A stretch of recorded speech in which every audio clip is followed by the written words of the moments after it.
तो दोस्तों हम लोग जानते हैं कि जो वर्जन कंट्रोल होता है वो बहुत इंपॉर्टेंट चीज होती है।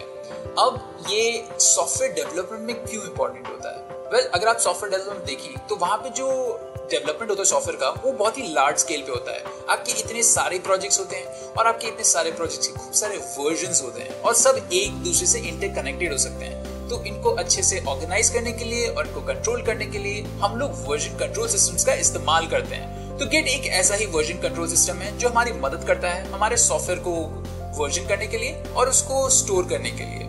तो इस वीडियो में हम लोग देखेंगे कि गिट क्या होता है, हम लोग इसका इस्तेमाल क्यों करते हैं, वर्जन कंट्रोल क्या होता है, गिटहब क्या है और गिट के बेसिक कमांड्स क्या हैं। ऐसे ही हम लोग बहुत सारी चीजें कवर करेंगे इस ट्यूटोरियल में और ये है हमारा वीडियो गिट पे हिंदी में।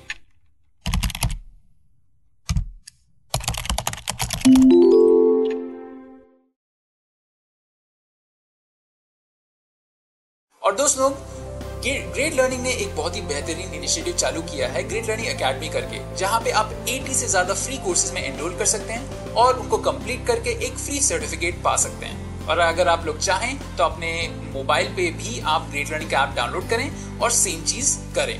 तो चलिए दोस्त लोग अब हम लोग इस ट्यूटोरियल को शुरू करेंगे। तो वर्जन कंट्रोल क्या होता है?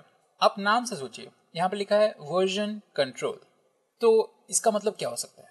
इसका मतलब होता है कि हम लोग डिफरेंट वर्जन्स को कंट्रोल कर रहे हैं। अगर मैं आप लोगों को एग्जांपल दूं कोई रियल लाइफ वर्जन कंट्रोल का, तो वो हो सकता है कि आप फाइलिंग सिस्टम ले लीजिए।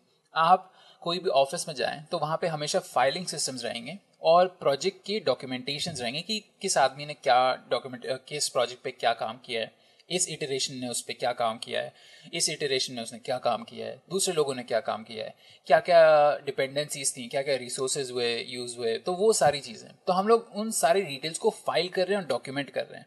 अब हम लोग बहुत सारे वर्जन्स को डॉक्यूमेंट कर सकते हैं कोई भी प्रोजेक्ट के, क्योंकि हम लोग प्रोजेक्ट के खूब सारे वर्जन्स ला सकते हैं। अगर प्रोजेक्ट को रिन्यू करना है तो उसके और डॉक्यूमेंटेशन लगेंगे जो डिफरेंट रहेंगे हमारे पुराने डॉक्यूमेंटेशन से। तो उसमें आप पूरा उसको वर्जन कंट्रोल करके रख रहे हैं। और अगर हम लोग एप्लीकेशन की बात करें तो आप लोग को बेटर आइडिया लगेगा। जब भी आप सॉफ्टवेयर को डेवलप करते हैं तो आप देखेंगे कि आपके ऐप के मोबाइल पे जो आ रहा है उसके खूब सारे डिफरेंट नए अपडेट्स आते रहते हैं, नए वर्जन्स आते रहते हैं। आप ऑपरेटिंग सिस्टम के साथ ही देख सकते हैं। काफ़ी अच्छा एग्जांपल है जिसमें आपके जो ऑपरेटिंग सिस्टम्स हैं, आप विंडोज़ यूज़ कर रहे हैं तो आप देखेंगे कि विंडोज़ के कितने सारे इटरेशंस हो चुके हैं। सबसे पॉपुलर की बात करूँ तो विंडोज़ एक्सपी आ गया, फिर विंडोज़ विस्ता आया, फिर विंडोज़ 7 आया, फिर विंडोज़ 8 आया, फिर आया आपका विंडोज़ 8.1 और फिर आपका है विंडोज़ 10। तो ये देख सकते हैं आप इतने सारे डिफरेंट वर्जन्स हैं। तो इन वर्जन्स को हम लोग को कंट्रोल करना है। तो वैसे ही आपका जो वर्जन कंट्रोल है वो बेसिकली हो गया कंट्रोल करना कि आपके कोई भी चीज़ के डिफरेंट वर्जन्स को आप कैसे स्टोर करते हैं और कैसे ऑर्गेनाइज करते हैं। तो आजकल जब सॉफ्टवेयर बनता है ना, तो ऐसे माइंडसेट से नहीं बनता है कि एक ही कोड रहेगा और यही कोड चलेगा जो हम लोगों ने पहली बार में लिख दिया था। क्योंकि आजकल जब कोड लिखते हैं तो छोटे छोटे स्निपेट्स में हम लोग कोड लिखते हैं और उनको रेगुलर सक्सेशंस में हम लोग डिप्लॉय करते हैं और अच्छे फीडबैक के साथ। मतलब एक साइकिल में आप कोड लिखेंगे, उसको डिप्लॉय करेंगे और फिर आप फीडबैक लेंगे और फिर उस कोड में चेंजेस लाएंगे और फिर उसको नए वर्जन की तरह आप फिर से डिप्लॉय करेंगे। ये साइकिल तब तक रिपीट करती जाती जब तक आपके प्रोजेक्ट का एंड लाइफ नहीं आ जाती। तो इससे बहुत सारे आपके कोड के बहुत सारे वर्जन्स हो जाते हैं। तो एक नीड आती है कि आप इस कोड को ऑर्गेनाइज करें। क्योंकि अगर मैं आपको एक एग्जांपल दूं जिसमें आप सोच लीजिए कि आप एक कॉलेज स्टूडेंट हैं या फिर एक स्कूल स्टूडेंट हैं जिसको एक प्रोजेक्ट करना है। ये प्रोजेक्ट उसको 30th को देनी है और फर्स्ट हो रही है, एक्चुअली 29th हो रहा है। उसने प्रोजेक्ट अच्छे से बना लिया, पूरा सही चल रहा है, सॉफ्टवेयर सही से चल रहा है और उसका जो सॉफ्टवेयर है वो बेसिकली ये करता है कि वो एक वेबसाइट को चलाता है। तो उसका जो सॉफ्टवेयर है वो बेसिकली ये करता है कि वो वेबसाइट को लॉन्च करता है और उसके मेट्रिक्स को पढ़ता है। तो वो देखता है कि उसका सॉफ्टवेयर बहुत बढ़िया चल रहा है, वो अपने प्रोफेसर को अगले दिन दिखा सकता है उसके रिव्यू के डेट पे। पर उसे लगता है कि अगर वो ऐसे दिखाएगा तो उसको फुल मार्क्स नहीं मिलेंगे और उसको फुल मार्क्स चाहिए। तो वो क्या करता है, वो रात भर बैठ के उस कोड को फिर से लिखता है और वो उस कोड को उसी कोड के ऊपर लिखता है, उसमें चेंजेस करता है और जहाँ पे वो प्रोसेसिंग बेटर कर सकता है वहाँ पे वो बेटर कर देता है। पर एंड में क्या होता है, जब उसका पूरा कोड लिख जाता है तो उसको रन करता है तो देखता है कि उसका कोड नहीं चल रहा, उसकी वेबसाइट नहीं चल रही और वो मैट्रिक्स नहीं दिखा रहा है। तो अब वो क्या करेगा, पैनिक करेगा क्योंकि उसको कल अपना पूरा का पूरा प्रोजेक्ट दिखाना है और उसने अपने पुराने कोड के ऊपर ही लिख दिया। तो ये प्रॉब्लम्स अराइज होती हैं जब आप अपने कोड को ठीक से स्टोर करके नहीं रखते हैं। अगर उसने ये किया होता कि वो कोड को बैकअप कर लेता और फिर जो नया कोड है उसको कहीं और लिखता, तो उससे अगर नया कोड नहीं चल रहा तो पुराने कोड को फिर से यूज कर सकता था और पुराने कोड को अपने प्रोफेसर को दिखा सकता था। हाँ, उसको फुल मार्क्स नहीं मिलते पर उसको 0 भी नहीं मिलते। तो इसमें सीख ये है कि आपको अपने कोड को अच्छे से स्टोर करना है और उसको अच्छे से वर्जन करना है। और इससे अगर हम लोग सिमिलैरिटीज देखें सॉफ्टवेयर डेवलपमेंट में कि आपका जो नया कोड है अगर वो नहीं चल रहा है सॉफ्टवेयर में एज अ सॉफ्टवेयर, तो आप उस सेकेंड जो आपका प्रीवियस वर्जन था आप उसको डिप्लॉय कर सकते हैं और उसका इस्तेमाल कर सकते हैं। तो इससे हमारा जो डाउन टाइम रहेगा हमारी एप्लीकेशन के लिए वो बहुत ही कम रहेगा और हमारे जो कस्टमर्स रहेंगे वो हैप्पी रहेंगे। इसलिए हम लोग वर्जन कंट्रोल यूज करते हैं। हम लोग मैनेज करते हैं अपने कोड को और स्टोर करते हैं। तो ये काफ़ी इंपॉर्टेंट है बड़ी कंपनीज के लिए जिनके पास बहुत सारे प्रोजेक्ट्स हैं और बहुत सारे लोग हैं उनके अंदर जो काम कर रहे हैं इसके साथ। अगर मान लें एक कंपनी है, उसके खूब सारे प्रोजेक्ट्स हैं, जैसे कि उसका प्रोजेक्ट ए है, प्रोजेक्ट बी है और प्रोजेक्ट सी है। इन पे टीम्स ए, टीम्स बी और टीम सी काम कर रही हैं। तो इन प्रोजेक्ट्स में अंदर ही आप देख सकते हैं कि खूब सारे वर्जन हैं। प्रोजेक्ट ए के 3 वर्जन है, A1, A2, A3। Project B के वर्जन है B1, B2, B3 और सी के प्रोजेक्ट के वर्जन हैं C1, C2, C3। अब इतने सारे अगर आपके पास वर्जन ऑफ कोड हैं एक स्पेसिफिक प्रोजेक्ट्स के लिए, तो उनको स्टोर करना और उनको ऑर्गेनाइज करना बहुत ही इंपॉर्टेंट हो जाता है। तो ये होता है वर्जन कंट्रोल जो हमारी मदद करता है हमारे कोड को, फिर से बता रहा हूं, कि स्टोर करने में और उसको मैनेज करने में। अब चलिए क्वेश्चन पूछते हैं कि हम लोग को ये वर्जन कंट्रोल सिस्टम क्यों चाहिए। अब मैंने जो आपको एग्जांपल्स दिए उससे आपको ऑलरेडी पता चल गया होगा कि हम लोग वर्जन कंट्रोल सिस्टम की नीड क्यों है। हम लोग वर्जन कंट्रोल्स चाहते हैं क्योंकि वो हमारी मदद करते हैं हमारे डिफरेंट वर्जन ऑफ कोड को स्टोर करने में। और जो आइडिया है वर्जन कंट्रोल सिस्टम का वो बहुत ही अच्छे से डेवऑप्स आइडियोलॉजी के साथ मैश करता है। वो हमें अलाउ करता है क्विक डिलीवरी कोड की और ऑटोमेटिक जॉब ट्रिगरिंग की। और जैसे मैंने आप लोगों को पहले एग्जांपल दिया था कि अगर आपका पहला वर्जन नहीं चल रहा है तो आप जो प्रीवियस स्टेबल वर्जन था उसको डिप्लॉय करें, तो उससे हमारी स्पीड और डिलीवरी बहुत बढ़ जाती है, उससे हमारा डाउन टाइम बहुत कम हो जाता है। तो ये सॉफ्टवेयर डेवलपमेंट के लिए बहुत बढ़िया चीज़ है, specially business point of view से। तो ये हम लोग को इजी ऑटोमेशन अलाउ करता है पूरे सॉफ्टवेयर डेवलपमेंट पाइपलाइन में। तो इसलिए हम लोग वर्जन कंट्रोल सिस्टम का इस्तेमाल करते हैं, वो भी स्पेशली जब हम लोग डेवऑप्स के बारे में सोचते हैं, क्योंकि ये डेवऑप्स के साथ बहुत ही अच्छे से मिल घुल जाती है ये आइडियोलॉजी ऑफ वर्जन कंट्रोल की। तो चलिए अब बेनिफिट्स देखते हैं वर्जन कंट्रोल सिस्टम्स की। बहुत सारे बेनिफिट्स हैं। जैसे सबसे पहला बेनिफिट है कंट्रोल का। तो आप जब अपने वर्जन कंट्रोल सिस्टम को इम्प्लीमेंट करते हैं तो आपको वो वर्जन कंट्रोल सिस्टम बहुत ज्यादा कंट्रोल देता है आपके कोड के ऊपर। आपको पता रहता है कि कौन इस कोड के साथ काम कर रहा है, उसने कब कमिट्स किए हैं, उसने क्या चेंजेस बनाए हैं, उसने क्या किया है। तो उस चीज़ों के आपका कंट्रोल रहता है। आप उन्हीं लोगों को एक्सेस देते हैं जिन लोगों को एक्सेस की ज़रूरत है। तो इससे आपको पूरा कंट्रोल रहता है पूरे के पूरे कोड के ऊपर। फिर सिक्योरिटी की बात आती है। अब जब भी आप कोई अच्छा सा सोर्स कोड मैनेजमेंट सिस्टम को इम्प्लीमेंट करते हैं तो आप एक लेयर ऑफ सिक्योरिटी बनाते हैं आपके कोड के चारों तरफ। ये आपको अलाउ करता है कि कोड को कंट्रोल करने में फिर से कि आप सिर्फ उन लोगों को दे रहे हैं कोड जिन लोगों को ज़रूरत है, और आप फाइन ट्यून कर सकते हैं अपने पूरे कोड को कंट्रोल करके, और इससे कोई अनऑथराइज्ड एक्सेस नहीं होता है हमारे कोड पे। तो ये दूसरा बेनिफिट है। फिर फास्ट डिलीवरी की बात आती है। तो अगर कोई अच्छा सोर्स कोड मैनेजमेंट सिस्टम या वर्जन कंट्रोल सिस्टम यूज कर रहे हैं तो वो आपकी मदद करेगा काफ़ी फास्ट बिल्डिंग में, टेस्टिंग में और सॉफ्टवेयर की डिप्लॉयमेंट में। फिर आती है बात अवेलेबिलिटी की। तो अवेलेबिलिटी एक बहुत ही बढ़िया बेनिफिट है वर्जन कंट्रोल सिस्टम्स की। तो अवेलेबिलिटी क्या कहती है? वो ये कहती है कि आपका जो कोड है वो हमेशा अवेलेबल रहेगा। तो आप उसको अगर कोई डेडिकेटेड जगह पे स्टोर कर रहे हैं, तो मान लीजिए हम लोग गिट का एग्जांपल लेते हैं। गिट है वो एक वर्जन कंट्रोल सिस्टम है जो हमारी मदद करता है स्टोर को कोड स्टोर करने में और उसको ऑर्गेनाइज करने में। तो अगर हम लोग डेटा गिट के थ्रू स्टोर कर रहे हैं, हमारे कोड को स्टोर कर रहे हैं, तो हम लोग उस कोड को कहीं से भी एक्सेस कर सकते हैं। और कहीं से भी एक्सेस कर सकते हैं ये कंडीशन पे कि हमारे पास इंटरनेट है और हम लोग के पास उस कोड के एक्सेस है। तो इससे हमारी अवेलेबिलिटी हमेशा बनी रहती है और कोड को हम लोग कहीं से भी पुल कर सकते हैं। अगर चाहे कोई तूफान ही ना आ गया हो या फिर कोई अर्थक्वेक ना आ गया हो, हम लोग हमारे कोड को हमेशा एक्सेस कर सकते हैं।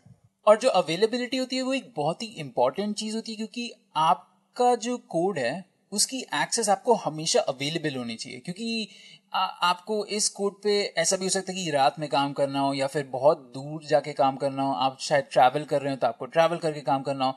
तो अगर वो एक क्लाउड स्टोरेज या कोई भी डेडिकेटेड लोकेशन में है जहां से आप उसको पुल कर सकते हैं कभी भी कहीं से भी, तो आपकी जो अवेलेबिलिटी वो इंक्रीज होगी और आपकी फ्लेक्सिबिलिटी इससे इंक्रीज होगी। तो ये एक बहुत बड़ा बेनिफिट हो जाता है वीसीएस का। तो ये इसके सारे बेनिफिट्स हैं, जिसमें तो कंट्रोल हो गया, जिसमें आप अपने प्रोजेक्ट को काफी फाइन ट्यून कर सकते हैं उसकी सेटिंग्स को, और फिर आपकी सिक्योरिटी हो गया, आप उन्हीं लोगों को एक्सेस दे सकते हैं जिन लोगों को चाहिए, और फास्टर डिलीवरी, आप अपने सॉफ्टवेयर को काफी अच्छे से और इजीली डिप्लॉय कर सकते हैं जल्दी भी, और अवेलेबिलिटी की आप उसको कहीं से भी और कभी भी एक्सेस कर सकते हैं।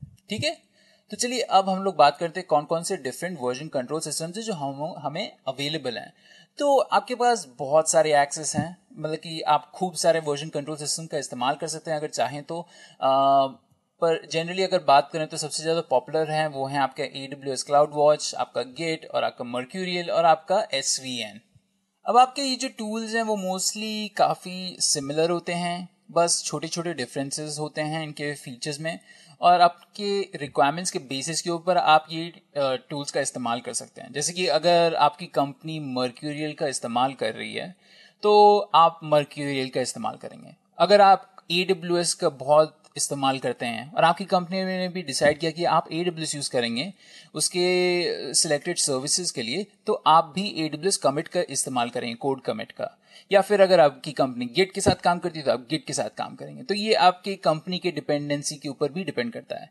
पर इसमें जो गिट है वो आपको बहुत ज़्यादा फ्लेक्सिबिलिटी देता है, क्योंकि अगर आप एक एमेच्योर डेवलपर हैं या फिर कोई स्टूडेंट या प्रोफेसर या फिर कोई भी पर्सन जो इंडिपेंडेंटली काम करते हैं, तो आप उससे गिट का इस्तेमाल कर सकते हैं जो कम्प्लीटली फ्री है और आपको होस्ट भी करने की देती है आपका खुद का कोड, और काफ़ी इजी भी बनाती है करने के लिए, और काफ़ी ज़्यादा पॉपुलर भी है आजकल के ज़माने में। तो ये है आपके खूब सारे डिफरेंट टाइप ऑफ आपके वर्जन कंट्रोल सिस्टम। और चलिए अब हम लोग जाके गिट के बारे में बात करेंगे, क्योंकि गिट जो है वो सबसे ज़्यादा पॉपुलर टूल है और सबसे ज़्यादा यूबिक्विटस टूल है, मतलब कि वो बहुत ही ज़्यादा पूरे इंडस्ट्री में यूज़ होता है। आप ऑलमोस्ट देखेंगे कि सभी लोग गिट का ज़्यादा से ज़्यादा इस्तेमाल करते हैं। जो बाकी कंपनीज जो नहीं इस्तेमाल करती हैं उनके खुद के रिक्वायरमेंट्स होते हैं, या फिर वो लोग बहुत सालों से ही एक पर्टिकुलर वर्जन कंट्रोल सिस्टम के ऊपर काम करें तो उसी के साथ कंटिन्यू करते हैं। पर खूब सारी नई कंपनीज जो बनती हैं, खूब सारे इंडिपेंडेंट लोग हैं, सब गिट का इस्तेमाल करते हैं। तो इसलिए मैं भी आपको गिट के बारे में बताऊंगा और उसके इसी के थ्रू हम लोग हमारा सोर्स कोड मैनेजमेंट करेंगे। तो गिट है वो हमारा एक वर्जन कंट्रोल सिस्टम है। तो इस गिट ओवरव्यू में हम लोग ऐसे क्वेश्चंस देखेंगे जैसे कि गिट क्या होता है, उसके फीचर्स क्या होते हैं, गिट का लाइफ साइकिल क्या होता है, कोड लाइफ साइकिल, और गिटहब क्या होता है। तो बेसिकली हम लोग ये सारी चीजें देखेंगे। तो चलिए चालू करते हैं और ये पूछते हैं कि गिट क्या होता है।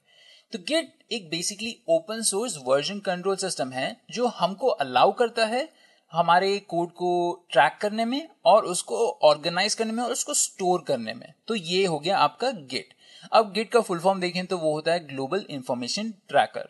ये एक डिस्ट्रीब्यूटेड वर्जन कंट्रोल सिस्टम है, या फिर आप इसको सोर्स कोड मैनेजमेंट सिस्टम भी कह सकते हैं। तो ये डिस्ट्रीब्यूटेड है, इसका मतलब कि आप उसको कहीं से भी एक्सेस कर सकते हैं, और वो बेसिकली एक ऐसा सिस्टम है जिसमें जो आपका सॉफ्टवेयर है या फिर आपका जो कोड है आपके सॉफ्टवेयर के लिए वो डिस्ट्रीब्यूटेडली स्टोर होता है। मतलब कि वो एक ही जगह पे स्टोर नहीं होगा, उसकी कॉपीज आपके खूब सारे जितने भी टीम मेंबर्स हैं उनके सिस्टम पे भी हो सकती है। ये डिफरेंट होता है आपके सेंट्रलाइज्ड वर्जन कंट्रोल सिस्टम से। अब गिट जो था वो बना था 2005 में। जो कुछ लिनक्स कर्नल डेवलपर्स थे जो उस टाइम पे सेटिस्फाइड नहीं थे उस टाइम के फ्री सोर्स कोड मैनेजर्स के साथ, तो उन लोगों ने क्या किया, उन लोगों ने अपना खुद का एक सोर्स कोड मैनेजर बनाया और वो था गिट। और उसको उन लोगों ने कंप्लीटली फ्री रखा और उसमें ये सारे फीचर्स ऐड किए जो उन लोगों को लगा कि नेसेसरी था। तो धीरे धीरे गिट जो था वो इंडस्ट्री स्टैंडर्ड हो गया। जब खूब सारे लोग थे वो इस टूल की तरफ आने लग गए, क्योंकि उन लोगों को जो already present contemporary source code management system थे वो इतने अच्छे नहीं लग रहे थे। और उस टाइम पे जनरली आपके source code management tools paid होते थे, या फिर अगर पेड नहीं होते थे तो इतने सारे फीचर्स नहीं होते थे उसमें। तो गिट जो था वो इतना अट्रैक्टिव था क्योंकि वो कम्प्लीटली फ्री था और उसमें बहुत सारे फीचर्स थे जो आपके पेड टूल्स में होते थे। तो ये चीज उसकी बहुत अट्रैक्टिव थी खूब सारे लोगों को। आपके सिर्फ लोगों को ही नहीं, आपके एमेच्योर डेवलपर्स, आपके जो स्टार्टअप्स थे, क्योंकि फिर उनको पे नहीं करना पड़ता था इस टूल के लिए और वो इसका इस्तेमाल कर सकते थे। तो जब आपको पे नहीं करना होता है तो आपकी फाइनेंशियल फ्लेक्सिबिलिटी बढ़ती है। तो ये स्टार्टअप्स के लिए स्पेशली इंपॉर्टेंट था। तो बेसिकली क्या होता है गिट में कि आपके डेवलपर्स हो गए, वो डेवलपर्स अपना कोड लिखते हैं और उस कोड को वो लोग बेसिकली गिट की मदद से उसको ट्रैक करते हैं, उसको कमिट करते हैं और उसको फिर पुश करते हैं एक डेडिकेटेड लोकेशन में जो गिटहब हो गया। तो गिटहब पे बेसिकली आप अपने कोड को स्टोर करते हैं। तो गिट से क्या होता है, आप गिट से सारी ट्रैकिंग वाली चीजें करते हैं। जैसे कि अपने कोड को ट्रैक करना हो, जो भी चेंजेस हुए हैं उनको ट्रैक करना हो और फिर उन चेंजेस को सेव करना हो, तो वो सब आप गिट की तरफ से करते हैं। और फिर आपका जितना भी ऑर्गेनाइजेशन है, स्टोरेज है, वो आपके गिटहब पे है। तो ये बेसिकली आपका दो लोगों का काम हो गया, गिट और गिटहब। और जब आपका कोड गिटहब पे चला जाता है तो वहां से वो कहीं भी जा सकता है। तो बेसिकली अगर डिप्लॉयमेंट के लिए जाना हो तो डिप्लॉयमेंट के लिए जाएगा, अगर कोई दूसरा आदमी इसको पुल कर रहा हो तो दूसरा आदमी पुल भी कर सकता है। तो ये सारी चीजें हो सकती हैं। अगर हम लोग गिट के फीचर्स के बारे में देखें तो खूब सारे फीचर्स हैं, तो चलिए उनके बारे में एक एक करके बात करते हैं। तो जो आपका सबसे पहला फीचर है वो है सिस्टम कंपैटिबिलिटी। तो गिट जो है उसको कोई प्रॉब्लम नहीं होती कोई भी ऑपरेटिंग सिस्टम टाइप पे चलने की, या वो विंडोज भी हो सकता है, वो लिनक्स भी हो सकता है और वो मैक भी हो सकता है। गिट इन सारे ऑपरेटिंग सिस्टम पे चलता है क्योंकि उसका सपोर्ट है इन सारे ऑपरेटिंग सिस्टम्स के लिए। तो ये एक बहुत ही ग्रेट फ्लेक्सिबिलिटी और कंपैटिबिलिटी होगी गिट की। और गिट जो है वो काफी बढ़िया है जब आपको inter version control system compatibility को देखना होता है। इसका मतलब कि अगर आप गिट को यूज करना चाहें गिटहब के बिना, तो गिटहब आपका स्टोरेज लोकेशन हो गया ना। तो अगर आप कोई दूसरी स्टोरेज लोकेशन यूज करना चाहते हैं, अपनी कोई डेडिकेटेड स्टोरेज लोकेशन यूज करना चाहते हैं, या फिर कोई दूसरे सोर्स कोड मैनेजर की स्टोरेज लोकेशन यूज करना चाहते हैं, तो आप वो भी कर सकते हैं। गिट वैसे कंपैटिबल है। तो अगर एग्जाम्पल के लिए अगर देखें तो आप गिट और एसवीएन को एक साथ इस्तेमाल कर सकते हैं क्योंकि गिट के पास कोई प्रॉब्लम नहीं है कोड को पुश करने में और पुल करने में। ये डिस्ट्रीब्यूटेड रिपोजिटरी से जो गिटहब के अलावा भी हैं। तो दूसरा फीचर हो गया वो है कोलैबोरेशन का फीचर। अब जो गिट जो है वो हम लोग को हैवी कोलैबोरेशन अलाउ करता है। बेसिकली अगर हम लोग हमारे कोड को अगर शेयर करना चाहें दूसरे लोगों के साथ, दूसरे डेवलपर्स के साथ, तो हम वो इजीली कर सकते हैं। वो हम लोग को अलाउ करता है एक हायरार्की मेंटेन करने के लिए हमारे डेवलपिंग टीम में और इस कोड पे साथ में काम करने में भी। पर जो डेवलपर्स रहेंगे वो दूसरे मतलब कि खूब सारे फीचर्स पे काम करेंगे साइमल्टेनियसली, मतलब वो एक साथ खूब सारे डिफरेंट फीचर्स पे काम कर रहे होंगे और वो अपना सारा काम जब खत्म हो जाता है तो वो एक ही जगह पे मर्ज कर सकते हैं। तो ये हम लोग को बहुत सारी चीजों को अलाउ करता है, एक हायरार्की मेंटेन करने को देता है। मतलब कि अगर डेवलपर 1 ने कोड लिख दिया तो वो पुश करता है गिटहब पे, पर उसको बेसिकली एक पीआर रिक्वेस्ट करना होता है, पुल रिक्वेस्ट, और फिर उसका सीनियर डेवलपर उसके कोड को रिव्यू करता है। अगर उसके सीनियर डेवलपर को लगता है कि हाँ ये कोड सही है, तब वो जाके मेन कोड पे जाके जुड़ जाता है। तो ये हमें इजी कोलैबोरेशन अलाउ करता है और इससे खूब सारे मल्टीपल चेक्स हो जाते हैं खूब सारे डिफरेंट लेवल्स पे। और ये भी अलाउ करता है कि देखने के लिए कि इस कोड पे कौन काम कर रहा है और उसने क्या क्या चेंजेस किए हैं इस पर्टिकुलर प्रोजेक्ट पे और उसने ये चेंजेस कब किए हैं। तो ये एक फीचर हो गया कोलैबोरेशन। फिर दूसरा फीचर है स्पीड। तो जो गिट है वो काफी ज्यादा एफिशिएंट है कोड को हैंडल करने में और वो यूजर्स को अलाउ करता है आपके दूसरे रिपोजिटरीज को फोर्क करने में और क्लोन करने में आपके लोकल सिस्टम्स में। तो अगर आप इसको कंपेयर करें दूसरे वर्जन कंट्रोल सिस्टम से तो वो उनसे मच बेटर है और मच फास्टर है कोई भी रिपोजिटरी को रेप्लिकेट करने में हमारे लोकल सिस्टम के अंदर ही अंदर। तो ये उसका फीचर हो गया स्पीड। अब इसका फीचर आता है डिस्ट्रीब्यूटेड सिस्टम और रिलायबिलिटी। तो ये जो गिट की बात है कि वो मल्टीपल यूजर्स को अलाउ करता है एक ही कोड पे काम करने के लिए कहीं से भी कभी भी, ग्रांटेड कि वो उन लोग के पास इंटरनेट का एक्सेस है और उस रिपोजिटरी का एक्सेस है। तो ये हम लोग को अलाउ करता है बहुत सारे डिफरेंट लोगों को जॉब पे रखने के लिए, क्योंकि वो कहीं से भी काम कर सकते हैं। बस हम लोग को ये देखना है कि उनकी स्किल क्या है, तो हम लोग को बस उनकी स्किल पे कॉन्सेंट्रेट करना होता है। ये नहीं सोचना पड़ता कि वो यहाँ पे आके काम कर सकते हैं कि नहीं। और अगर आप ऐसी सिचुएशन में सोचें कि नेचुरल डिजास्टर हो गया या फिर लोग ट्रैवल नहीं कर पा रहे हैं कोई भी रीजन से, अगर सोच लीजिए जो वर्ल्ड में पैंडेमिक चल रहा है, तो उससे अगर लोग नहीं ट्रैवल कर पा रहे हैं तो उसके लिए भी एक बहुत बढ़िया एडवांटेज होगा, क्योंकि लोग फिर रिमोटली काम कर सकते हैं। तो ये हमारे कोड को अवेलेबिलिटी देता है और उसको रिलायबल बनाता है कि हम लोग उसको कभी भी एक्सेस कर सकते हैं और कहीं से भी एक्सेस कर सकते हैं। फिर आपका लास्ट फीचर आता है सिक्योरिटी। तो गिट जो है वो हर चीज का ट्रैक रखता है, चेंजेस का, आपके कमिट्स के, आपके जितने भी लॉग्स प्रोड्यूस हैं आप वो देख सकते हैं। और जैसे ही आप कोई कमिट करते हैं तो एक लॉग प्रोड्यूस होता है कि आपने कमिट किया। तो अगर फ्यूचर में कोई इशू होता है कोड के साथ, कोई प्रॉब्लम आती है, तो आप वापस जाके इन्वेस्टिगेट कर सकते हैं और देख सकते हैं कि जो इशू था वो कहाँ पे आया। तो ये थे उसके सारे features: system compatibility, collaboration, speed, distributed system और रिलायबिलिटी और सिक्योरिटी। तो गिट जो है वो काफी बेहतरीन सोर्स कोड मैनेजमेंट टूल है, या फिर आप कह लें कि वर्जन कंट्रोल सिस्टम है, और जो आपको अलाउ करता है अपने कोड को ट्रैक करने के, उसके सारे चेंजेस को सेव करने की, और उसको एक ऑर्गेनाइज मैनर में स्टोर करने की, और वर्जन कंट्रोल करने की। और इसको कोई भी यूज कर सकता है। ये एक बहुत ही सिंपल सा टूल है और काफी इजी है लर्न करने के लिए। तो इसको बहुत सारे डिफरेंट डोमेन से लोग यूज करते हैं, जैसे कि आपके सॉफ्टवेयर डेवलपर्स हो गए, आपके डेटा साइंटिस्ट हो गए, आपके स्टूडेंट्स, प्रोफेसर्स, एकेडमिक रिसर्चर्स, हॉबीइस्ट, कोई भी यूज कर सकता है। तो चलिए अब हम लोग बात करेंगे कोड की लाइफ साइकिल की गिट के अंदर। अब हम लोग ये जानते हैं कि जो कोड है वो हम लोग पुश करते हैं हमारे लोकल सिस्टम से हमारे क्लाउड पे या फिर हमारे गिटहब पे। तो ये प्रोसेस हम लोग जान गए कि हम लोग कोड को बेसिकली पुश करते हैं, और ये भी जानते हैं गिट जो है वो हमारे कोड को ट्रैक करता है और हमारे चेंजेस जो भी हुए हैं कोड में उसको सेव करता है और हमारे कोड का वर्जन कंट्रोल करता है। पर जो इन चीजों के बीच में जो हो रहा है, आपके कोड लिखने के बीच में और आपके कोड के स्टोरेज में, आपके गिटहब पे, इनके बीच में जो हो रहा है वो क्या है? तो वो बेसिकली आपके कोड का लाइफ साइकिल है। तो चलिए अब हम लोग कोड के लाइफ साइकिल में के बारे में डिस्कस करेंगे। तो सबसे पहले जो लाइफ साइकिल में आपका स्टेप है वो है वर्किंग डायरेक्टरी को असाइन करना। तो सबसे पहले आप एक वर्किंग डायरेक्टरी को असाइन करेंगे। तो वर्किंग डायरेक्टरी क्या होता है? तो जो भी डायरेक्टरी जहां पे आप काम करते हैं उसको आप वर्किंग डायरेक्टरी कहते हैं, या फिर अगर आप कोई भी फोल्डर कहना चाहें तो आप जिस फोल्डर के अंदर काम करते हैं वो आपका वर्किंग फोल्डर हो गया, आपका वर्क स्पेस हो गया, तो उसको आप वर्किंग डायरेक्टरी भी कह सकते हैं। इस लोकेशन में आप बेसिकली अपना सारा आप अपने सारे कोड को लिखेंगे और उसको वहां पे स्टोर करेंगे। तो ये जगह पे आप बेसिकली अपना सारा काम करेंगे। तो आपको सबसे पहले अपनी वर्किंग डायरेक्टरी को असाइन करना होता है। जब आप अपनी वर्किंग डायरेक्टरी को असाइन कर लेते हैं तो आप अपने कोड को लिखते हैं, आप काम करना शुरू करते हैं, और फिर जब आप काम कर लेते हैं तब आप अपने फोल्डर को इनिशियलाइज करते हैं। तो इनिशियलाइजेशन क्या होता है? तो इनिशियलाइजेशन जो है, जब भी आप इनिशिएट करते हैं तो आप बेसिकली अपने गिट को बता रहे हैं कि जो ये डायरेक्टरी है, ये जो वर्किंग डायरेक्टरी है, ये एक अब रिपोजिटरी की तरह मानी जाएगी, एक लोकल रिपोजिटरी। तो रिपोजिटरी क्या होता है?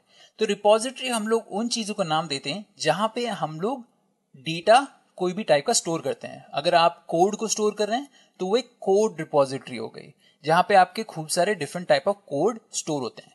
तो हम लोग जब इनिशियलाइजेशन करते हैं तो हम अपने गिट को बताते हैं कि ये जो फोल्डर है या फिर ये जो डायरेक्टरी है वो एक लोकल रिपोजिटरी में बन गई है। तो जब आप इसको बना देते हैं तो आप बाद में इसको पुश कर सकते हैं आपके डिस्ट्रीब्यूटेड रिपोजिटरी पे, जो आपके क्लाउड पे होता है या फिर आपके गिटहब पे होता है। तो इस टाइम पे बेसिकली गिट क्या करता है, वो सारी फाइल्स हैं इस फोल्डर के अंदर या फिर इस डायरेक्टरी के अंदर, उन सबको ट्रैक करने लग जाता है, देखने लग जाता है कि कोई फाइल ऐड हुई है कि नहीं, वो सब। और जब इनिशियलाइजेशन हो जाता है तब आपका स्टेजिंग होता है। तो स्टेजिंग में बेसिकली आपका जो कोड काम है वो कंटिन्यू होता है, या फिर आप यहाँ पे फिर से चालू कर सकते हैं। ये आपका इस प्रोसेस में आप कोई भी चीज को ऐड कर सकते हैं या फिर कोई भी चीज को डिलीट कर सकते हैं, कोई भी पीस ऑफ कोड को। और जब आप ऐड या डिलीट कर लेते हैं तो फिर आप इस कोड को जाके स्टेज करते हैं। तो स्टेजिंग क्या होता है? तो स्टेजिंग का अगर मैं एग्जांपल दूं तो वो एक बेटर एग्जाम्पल रहेगा कि अगर आप वॉर के बारे में सोचें तो वॉर में जब भी आप अपने सोल्जर्स को फ्रंट लाइन्स में भेजते हैं तो आप उनको सबसे पहले स्टेजिंग ग्राउंड में भेजते हैं कि वो लोग वहां पे जाकर रेडी हो जाएं और फिर अपनी टर्न का वेट करें वॉर में लड़ने के लिए। तो वैसे ही आपका स्टेजिंग इसमें भी हो गया कि आप स्टेजिंग में अपने कोड को रखते हैं और फिर आप प्रोडक्शन एनवायरनमेंट में भेजने से पहले आप उसको बेसिकली स्टोर कर रखते हैं। तो फिर आपका स्टेजिंग चालू होती है। तो जब आपकी इनिशियलाइजेशन कंप्लीट हो जाती है तो आप अपना एक्चुअल काम करना चालू करते हैं।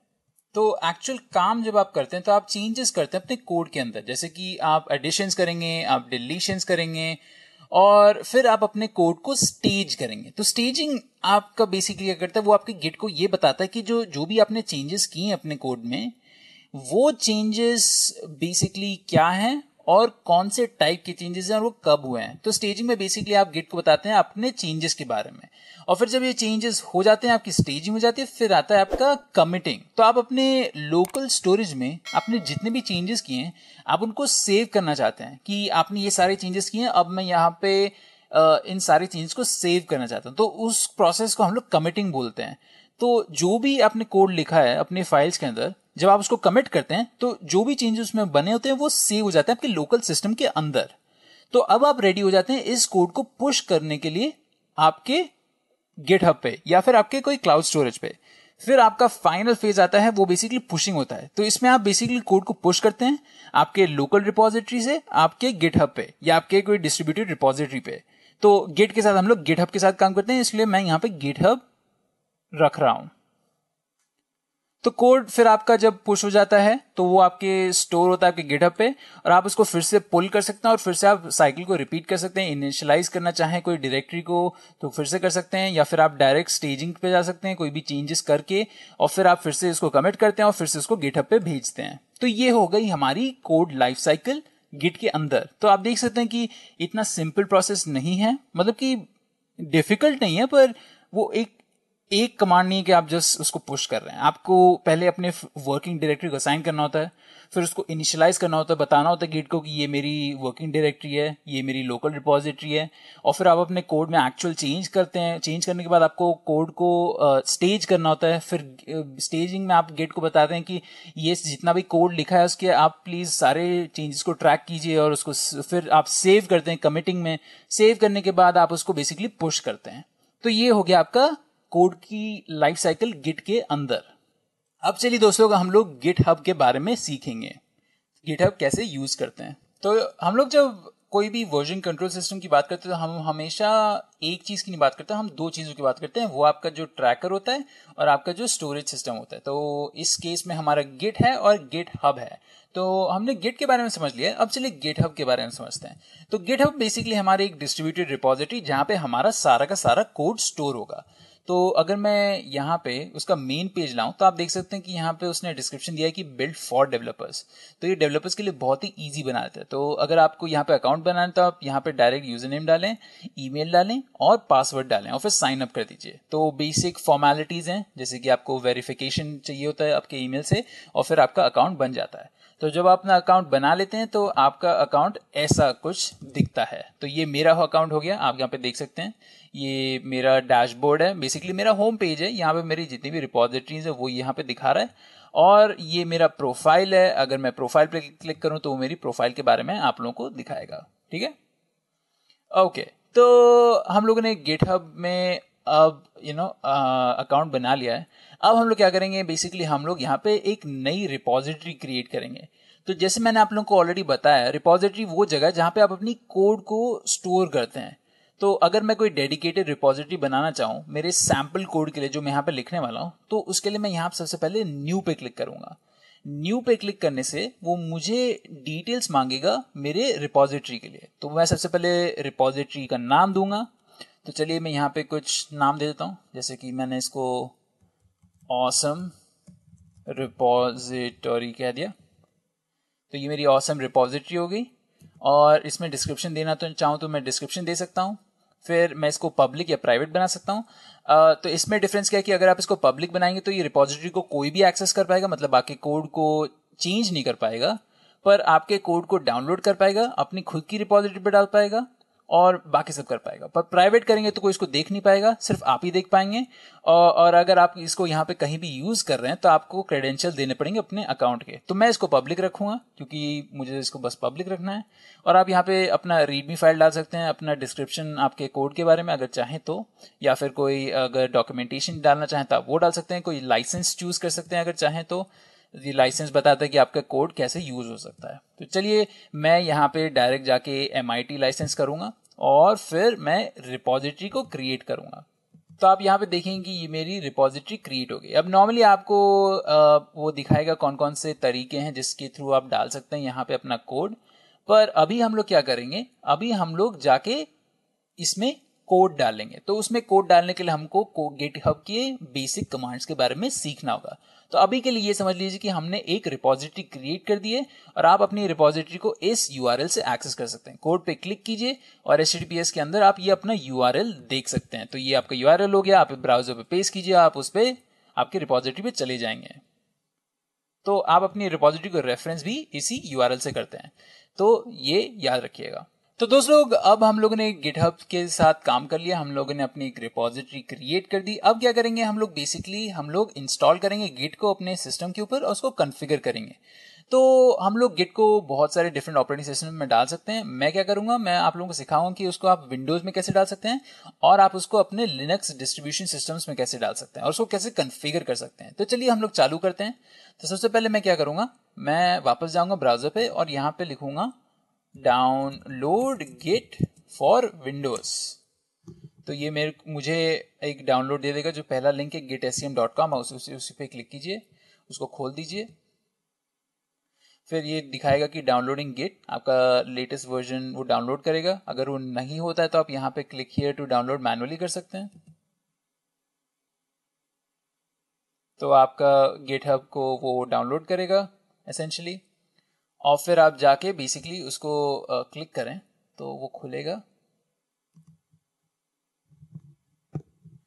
तो आपको ये स्क्रीन मिलेगी सेटअप करने की। तो आप यहाँ पे नेक्स्ट क्लिक कर सकते हैं और यहाँ पे जितनी भी सेटिंग्स हैं आप उसको डिफॉल्ट रहने दीजिए क्योंकि आप बिगिनर हैं और आपको यहाँ पे कोई एडवांस सेटिंग्स को कॉन्फ़िगर नहीं करना है। तो नेक्स्ट क्लिक करते जाइए। आप अपना एडिटर चूज कर सकते हैं अगर चाहें तो, पर इसको भी डिफॉल्ट रहने दीजिए। नेक्स्ट क्लिक करते ही जाएंगे हम लोग। Next next next next next next next next next और इंस्टॉल। तो वो गिट आपके सिस्टम पे इंस्टॉल करना चालू कर देगा। तो ये गिट का वर्जन है 2.28.0 और अब ये आपके सिस्टम पे गिट को इंस्टॉल करा। तो चलिए हम लोग इसको इंस्टॉल करने का वेट करते हैं।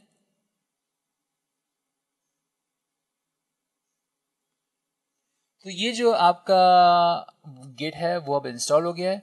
तो आप यहाँ पे लॉन्च गिट बैश को सिलेक्ट कर सकते हैं तो गिट बैश को डायरेक्टली खोलेगा। पर मैं इसको क्लिक नहीं करूँगा, मैं आप लोगों को दिखाता हूँ कि आप कैसे खोल सकते हैं। हम लोग नेक्स्ट करेंगे फिर से और वो बेसिकली आपको रिलीज नोट्स के बारे में बताएगा, सबसे लेटेस्ट वर्जन के। तो अभी हम लोग को ये सब नहीं देखना है। तो चलिए मैं इन सबको क्लोज कर देता हूँ मेरे अकाउंट को छोड़ के। ठीक है, तो अब हम लोग इसको एक्सेस करते हैं।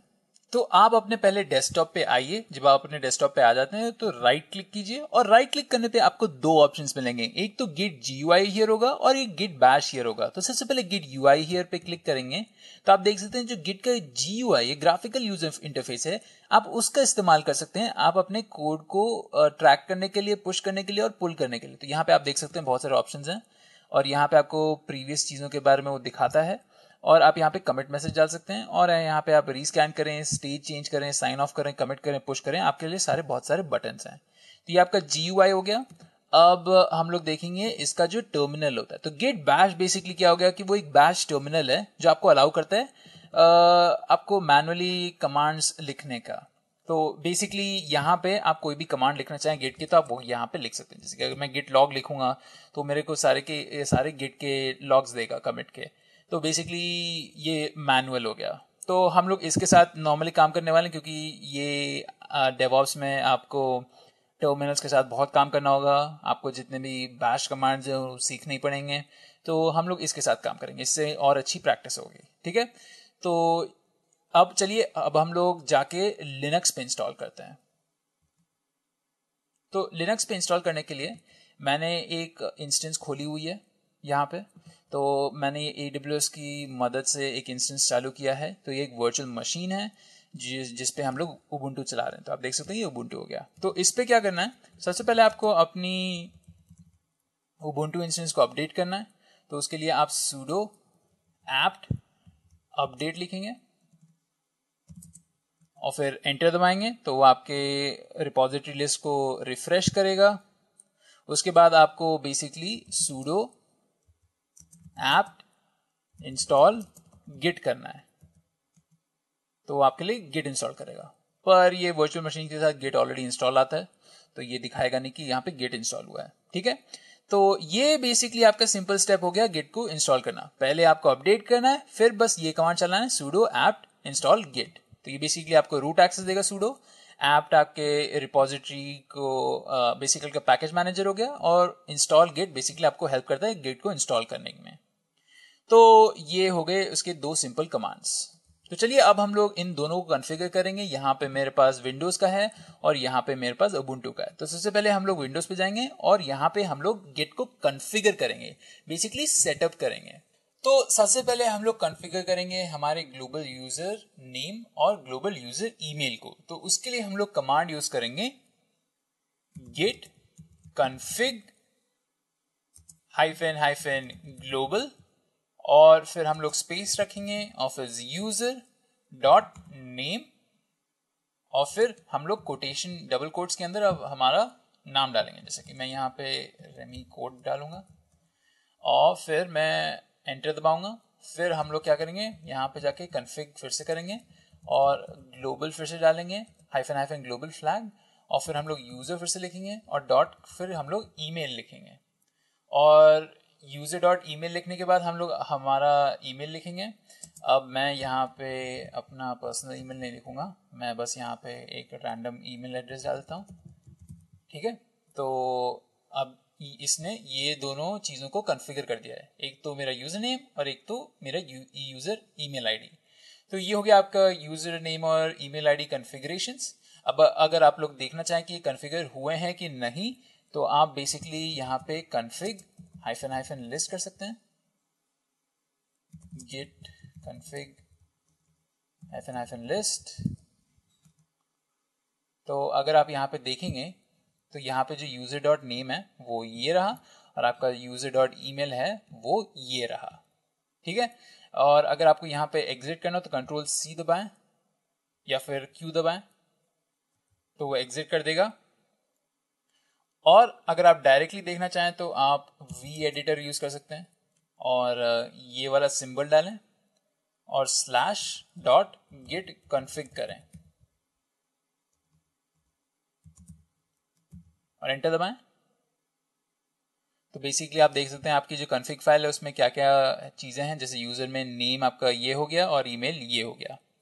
और अगर यहाँ से लीव करना चाहें वी एडिटर में, तो आप शिफ्ट दबाएं और कोलन दबाएं, तो वो आपसे इनपुट मांगेगा, और इनपुट आप WQ दबा सकते हैं या फिर डायरेक्ट Q। WQ क्या करता है, वो सेव करता है और एग्जिट करता है, और Q सिर्फ एग्जिट करता है।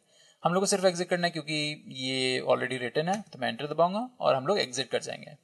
तो ये हो गया आपका कॉन्फ़िगरेशन आपके विंडोज सिस्टम में। तो हम लोग ये सेम चीज़ वहाँ पे भी कर सकते हैं हमारे लिनक्स सिस्टम पे। तो सबसे पहले मैं यहाँ पे हम लोग को sudo यूज करना पड़ेगा रूट एक्सेस के लिए। तो मैं sudo git config करूँगा, हाइफन ग्लोबल लिखूँगा, फिर यूजर डॉट नेम लिखूँगा, और फिर यहाँ पे यूजर नेम मैं डालूँगा डबल कोट्स के अंदर रेमी कोड, और फिर मैं फिर से यही कमांड यूज करूँगा sudo git config hyphen global, फिर यूजर डॉट ईमेल, और ईमेल मेरा होगा johndoe@gmail.com। ठीक है, तो हम लोगों ने कॉन्फ़िगर कर दिया। फिर हम लोग फिर से sudo git config hyphen list कर सकते हैं। तो दोस्तों ये था हमारा गिट का सेटअप, इंस्टॉलेशन और कॉन्फ़िगरेशन। तो ये था दोस्तों हमारा इंस्टॉलेशन सेटअप गिट का। तो पहले हम लोगों ने विंडोज में इंस्टॉल किया, फिर हम लोगों ने उसको लिनक्स पे इंस्टॉल किया, और फिर हम लोगों ने उसको सेटअप किया। तो चलिए दोस्त लोग अब हम लोग बात करेंगे गिट के बेसिक कमांड्स। जैसे कि हम लोगों ने अभी गिट की जो लाइफ साइकिल थी उसके बारे में पढ़ा था और जाना था कि गिट के लाइफ साइकिल में क्या होता है, जैसे कि हम लोग कैसे इनिशियलाइज करते हैं, कैसे स्टेज करते हैं, कैसे हम लोग उसको कमिट करते हैं और पुश करते हैं। तो वो सारी और भी चीज़ें के बारे में हम लोग लर्न करेंगे गिट बेसिक कमांड्स में। तो चलिए शुरू करते हैं। मैं यहाँ पे शुरू करने वाला हूँ गिट बेसिक कमांड्स हमारे गिट बैश के साथ विंडोज़ के अंदर। तो मैं विंडोज़ का सिस्टम यूज़ कर रहा हूँ। तो आप यहाँ पे देख सकते हैं क्या क्या दिया हुआ है। तो यहाँ पे जो ये दिया है वो बेसिकली आपकी करंट डायरेक्टरी है और आपका ये ब्रांच हो गया। आपका ब्रांच अभी मास्टर है, तो आप ब्रांच और भी बना सकते हैं, उसके बारे में हम लोग बाद में बात करेंगे। तो अभी चलिए क्या करते हैं, हम लोग एक खुद की डायरेक्टरी बनाते हैं और पहले स्टेज को कंप्लीट करते हैं, वो है वर्किंग डायरेक्टरी को असाइन करना। तो मैं क्या करूंगा, मैं यहाँ पे एक कमांड यूज करूंगा mkdir करके। तो ये हमारी मदद करता है एक डायरेक्टरी को क्रिएट करने में, बेसिकली मेक डायरेक्टरी। और हम लोग यहाँ पे एक डायरेक्टरी बनाएंगे जिसका नाम होगा गिट प्रोजेक्ट। ठीक है, तो अब अगर मैं एंटर करता हूँ तो हमारी जो डायरेक्टरी वो क्रिएट हो गई। अगर मैं ls करूंगा, ls एक कमांड है जो हमारी जितने भी आइटम्स हैं करंट डायरेक्टरी में उनको लिस्ट करता है। तो आप देख सकते हैं कि बहुत सारे आइटम्स हैं और उनमें से गिट प्रोजेक्ट है वो हमारा एक आइटम, या हम उसको डायरेक्टरी कह सकते हैं। तो अब हम लोग इस डायरेक्टरी के अंदर जाएंगे। तो मैं cd कमांड यूज करूंगा। cd आपको आपकी मदद करता है कोई भी डायरेक्टरी के अंदर जाने में। तो cd और फिर मैं गिट प्रोजेक्ट के अंदर जाऊंगा। तो हम लोग गिट प्रोजेक्ट के अंदर आ गए और आप देखेंगे कि जो करंट डायरेक्टरी वो अब चेंज होके गिट प्रोजेक्ट हो गई है। ठीक है, तो अब हम लोग को पहली स्टेज को कंप्लीट करना है, वो है वर्किंग डायरेक्टरी को असाइन करना। वो बेसिकली हम लोग मन में करते हैं कि ये जो वर्किंग गिट प्रोजेक्ट है इसको मान लीजिए कि ये आपकी वर्किंग डायरेक्टरी हो गई। ठीक है, तो अब आपको वर्किंग डायरेक्टरी के बारे में पता चल गया। अब हम लोग बेसिकली यहाँ पे अपने कोड को ऐड करेंगे। तो चलिए मैं एक index.html लिखूंगा जिसमें हम लोग html का कोड लिखेंगे। तो उसको लिखने के लिए हम लोग नैनो एडिटर की मदद यूज करेंगे। तो मैं नैनो लिखूंगा यहाँ पे और मैं अपनी index.html फाइल का नाम लिखूंगा। तो इससे वो मेरे नैनो एडिटर को खोल देगा और मैं अगर एंटर दबाऊं तो देखिए उसने नैनो एडिटर को खोल दिया यहाँ पे index.html। अब हम लोग यहाँ पे अपना कोड लिखना चालू कर सकते हैं। तो मैं सबसे पहले html टैग दूंगा यहाँ पे, इसको क्लोज कर दिया और हम लोग एक टाइटल टैग देंगे।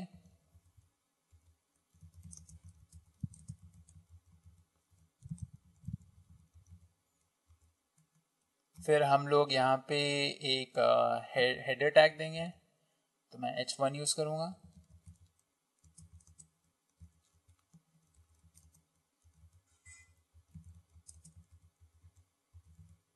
ठीक है, और इसको क्लोज कर देते हैं और फिर मैं एक पैराग्राफ दूंगा टैग।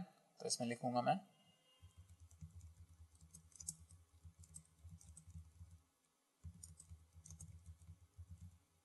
और फिर मैं इस पैराग्राफ टैग को क्लोज कर दूंगा। चलिए गुड मेजर के लिए एक और पैराग्राफ टैग देते हैं, इसमें स्माइली फेस डाल देंगे और इसको फिर क्लोज कर देते हैं। ठीक है, तो ये हमारा सैंपल कोड हो गया। अब इसको हम लोग सेव करेंगे। तो सेव करने के लिए आप कंट्रोल ओ दबा सकते हैं। कंट्रोल ओ से क्या होता है, वो राइट आउट होता है। बेसिकली आप अपने फाइल को सेव कर सकते हैं। तो आप नाम अगर बदलना चाहें तो यहाँ पे बदल सकते हैं, अगर नहीं तो बस एंटर दबा दें तो आपका जो फाइल है वो सेव हो जाती है।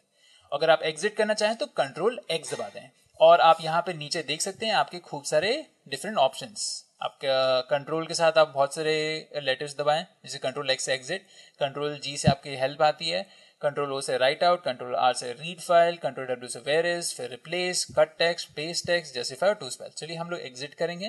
कंट्रोल एक्स दबाता हूँ मैं और हमारी index.html फाइल अब क्रिएट हो गई है। अगर मैं ls दबाऊं यहाँ पे तो वो लिस्ट करके सारे आइटम्स, और हमारे यहाँ अभी सिर्फ एक ही आइटम है वो है index.html। तो चलिए हम लोगों ने अपनी फाइल को क्रिएट कर लिया है। अब हम लोग जाके इस डायरेक्टरी को इनिशियलाइज करेंगे। तो इसको इनिशियलाइज करने के लिए हम लोग git init का इस्तेमाल करेंगे। तो ये कमांड बेसिकली गिट को बताता है कि ये जो वर्किंग डायरेक्टरी है उसको एक लोकल रिपॉजिटरी की तरह गिट को मान लेना चाहिए। अब उसको ट्रैक करना शुरू कर देना चाहिए। तो चलिए अगर एंटर करेंगे तो उसने इस एम्प्टी डायरेक्टरी को इनिशियलाइज कर दिया है। तो चलिए बढ़िया हो गया। अब हम लोग क्या करेंगे, अब हम लोग स्टेजिंग करेंगे। तो इनिशियलाइजेशन प्रोसेस खत्म हो गई, तो अब हम लोग स्टेजिंग प्रोसेस चालू करेंगे।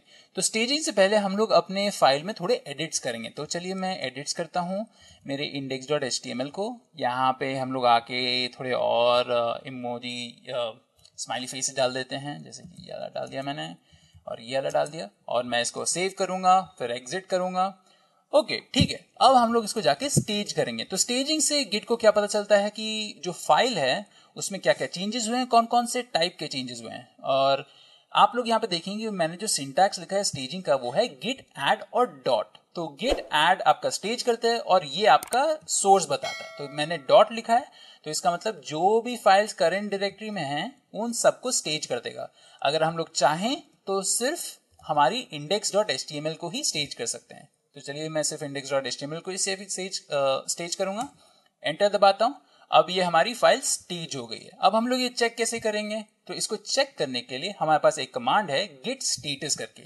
तो मैं यहाँ पे git status डालूंगा, तो वो हम लोग को बताएगा कि अभी तक कोई कमिट नहीं हुआ है, अभी कोई चेंजेस सेव नहीं हुए हैं। पर हम लोग को सेव करना है ये नया चेंज जो हुआ है, वो एक index.html फाइल है, वो ऐड हुई है। तो स्टेजिंग में बेसिकली गिट सारे चेंजेस को ट्रैक करता है। अब हम लोगों ने स्टेटस से पता ये कर लिया कि क्या क्या कमिट करना है। तो एक ही फाइल को कमिट करना है, और चलिए अब हम लोग इसको कमिट करेंगे। तो कमिटिंग हमारा बेसिकली लोकल स्टोरेज वाला स्टेज या फेज आ गया, प्रोसेस में आ गया, जिसमें हम लोग हमारे जितने भी चेंजेस हुए हैं उन सबको जाके हम लोग सेव करेंगे। तो मैं कमांड यूज करूंगा यहाँ पे git commit और -m और डबल कोट्स, और डबल कोट्स के अंदर हम लोग एक रेलेवेंट मैसेज डालते हैं। तो जब भी आप कमिट करते हैं तो आपको एक रेलेवेंट मैसेज डालना होता है उस कमिट के साथ, उस कमिट को आइडेंटिफाई करने के लिए। मतलब कि आप दूर से बता सकते हैं कि इस कमिट में क्या हुआ था। तो हम लोग यहाँ पे लिखेंगे कि एडेड index.html और फिर मैं एंटर दबाऊंगा। फिर आप लोग देख सकते हैं कि उसने कमिट मैसेज ले लिया और उसने चेंजेस भी ले लिए कि एक फाइल चेंज हुई थी, उसमें 6 इंसर्शंस हुए थे, और हमारे कमिट्स अब सेव हो गए हमारे लोकल सिस्टम पे। अब हम लोग को क्या करना है, हम लोग को इस फाइल को बेसिकली पुश करना है हमारी रिमोट यूआरएल पे, जो हमारा गिटहब है उस पे। तो चलिए हम लोग पहले क्या करेंगे, हम लोग इस जो गिट है उसको बताएंगे कि कहाँ पे हमारे फाइल को भेजना है। उसको ऑटोमेटिकली नहीं पता होता है, हम लोग को उसको बताना पड़ता है कि तुम्हें यहाँ भेजना पड़ेगा, इस यूआरएल पे आप भेजना पड़ेगा ये जो कोड मैंने लिखा हुआ है। तो चलिए हम लोग जल्दी से जाके एक रिपोजिटरी बनाते हैं, जैसे आप लोगों ने सीखा था पहले। हम लोग न्यू पे क्लिक करेंगे, हमारे होम पेज पे जाके एक रिपोजिटरी का नाम देंगे। तो मैं यहाँ पे नाम देता हूँ, तो ये मैंने नाम दे दिया, और फिर मैं इसको पब्लिक छोड़ूंगा। और हम लोग यहाँ पे कुछ ऐड नहीं करेंगे, अगर ऐड करेंगे तो हमारी जो सोर्स हिस्ट्री है वो डिफरेंट हो जाएगी और हमारे पास कॉन्फ्लिक्ट्स आ जाएंगे। तो मैं अभी यहाँ पे सिर्फ क्रिएट रिपोजिटरी करूँगा, और जैसे मैं रिपोजिटरी को क्रिएट करूँगा मेरे को ये यूआरएल मिल जाएगा हमारी रिपोजिटरी का। तो इसको कॉपी करेंगे, और आप यहाँ पे देख सकते हैं कौन जो जनरल मेथड है वो भी यहाँ पे डिस्क्राइब्ड है। ठीक है, तो अब हम लोगों ने इसको कॉपी कर लिया। अब हम लोग यहाँ पे वापस आएंगे, अब इसको ऐड करेंगे ओरिजिन की तरह। तो कैसे ऐड करते हैं, तो उसके लिए भी एक कमांड है git remote, एक second, git remote add origin, और हम लोग यहाँ पे पेस्ट कर देंगे हमारा जो यूआरएल है। तो ये बेसिकली बताता है कि ओरिजिन क्या है। तो अगर मैं एंटर दबाऊं तो उसने ओरिजिन को इस यूआरएल के साथ डाल दिया। तो ये यूआरएल अब हमारा ओरिजिन हो गया है। अब हम लोग जाके हमारे जितने भी चेंजेस सेव हो गए हैं उसको जाके पुश कर सकते हैं इस यूआरएल पे। तो उसके लिए हम लोग कमांड यूज करेंगे git push origin और फिर master। तो इससे क्या होता है कि बेसिकली हम लोग चाह रहे हैं पुश करना हमारा जो कोड है और हमारे जो चेंजेस हैं ओरिजिन पे चेंज करना चाह रहे हैं। तो ये हमारा डेस्टिनेशन हो गया और ये हमारा सोर्स हो गया। तो हमारा सोर्स क्या है, मास्टर ब्रांच।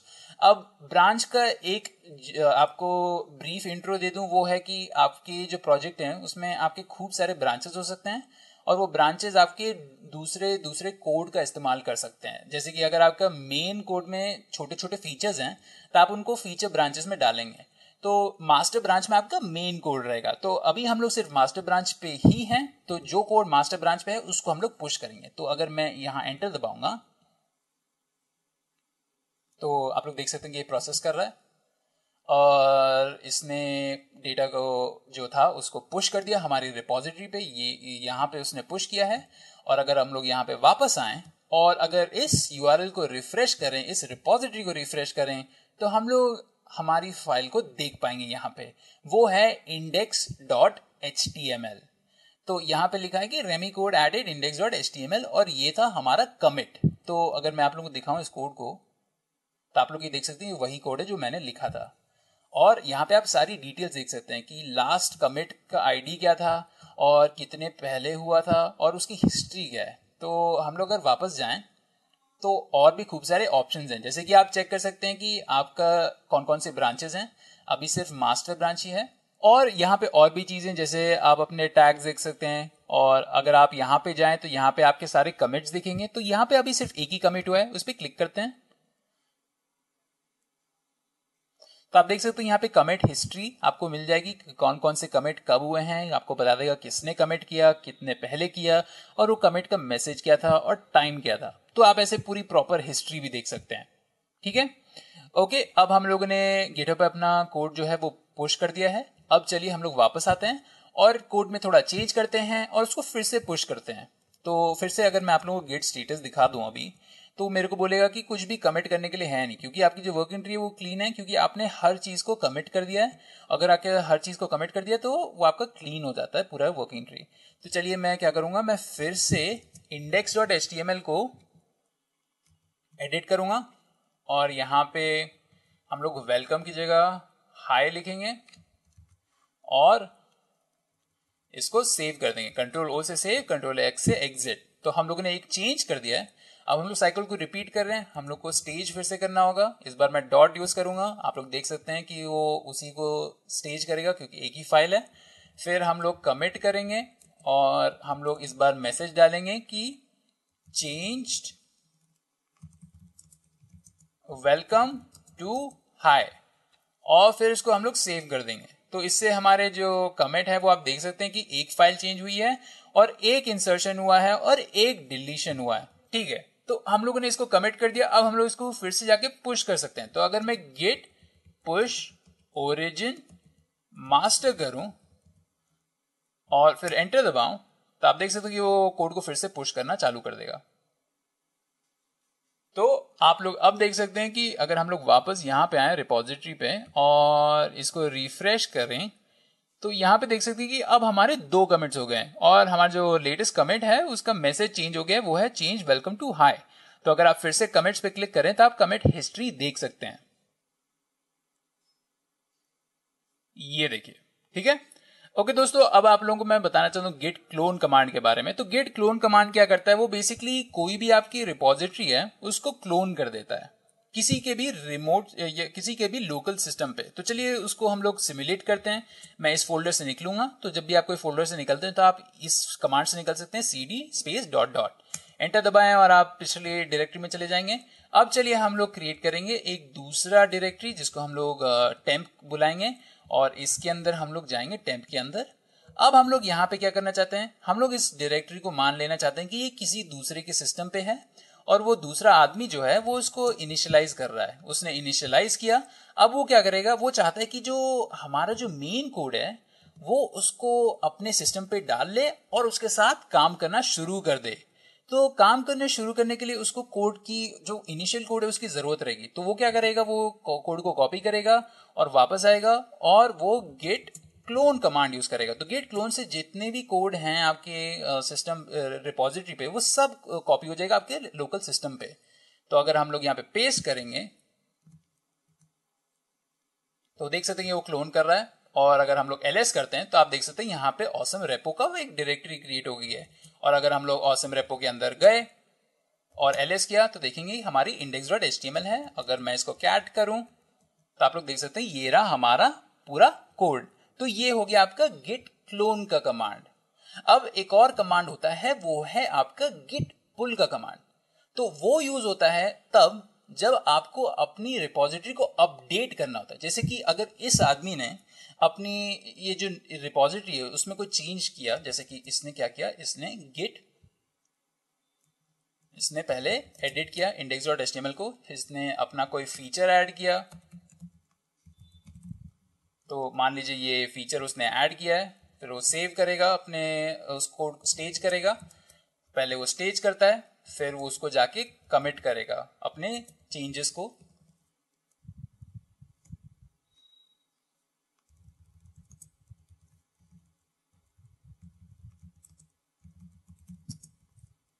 रेलेवेंट मैसेज के साथ अब इसको वो जाके पुश कर देगा। अब उसको ऐड करना होगा, तो क्या करेगा, वो पुश करेगा गेट पुश ओरिजिन मास्टर।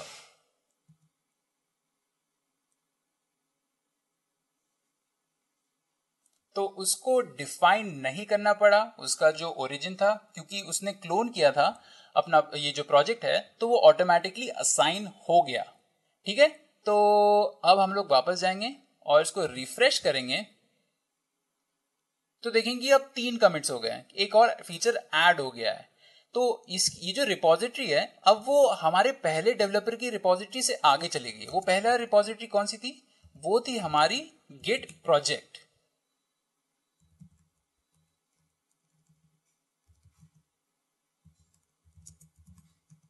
तो यहां पे अगर आप index.html देखेंगे, वो सेम नहीं है यहां के index.html से।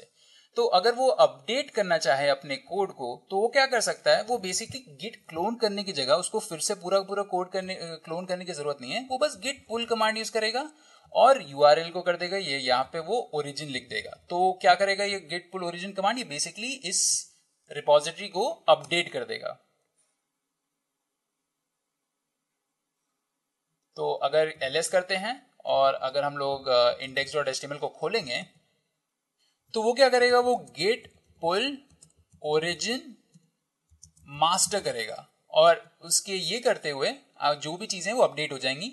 जैसे कि मैंने इसको ऑलरेडी कर दिया, तो वो ऑलरेडी अपडेटेड है। अगर हम लोग ls करें और अगर इसको फिर से नैनो करें index.html को, तो आप देख सकते हैं यहाँ पे फीचर 1 अब आ गया है। तो ये हो गया आपका गेट पुल कमांड दोस्तों। तो ये थे दोस्तों हमारे कॉमन कमांड्स। तो चलिए दोस्तों, अब हम लोग बात करेंगे ब्रांचेस के बारे में। तो ब्रांचेस क्या होती हैं?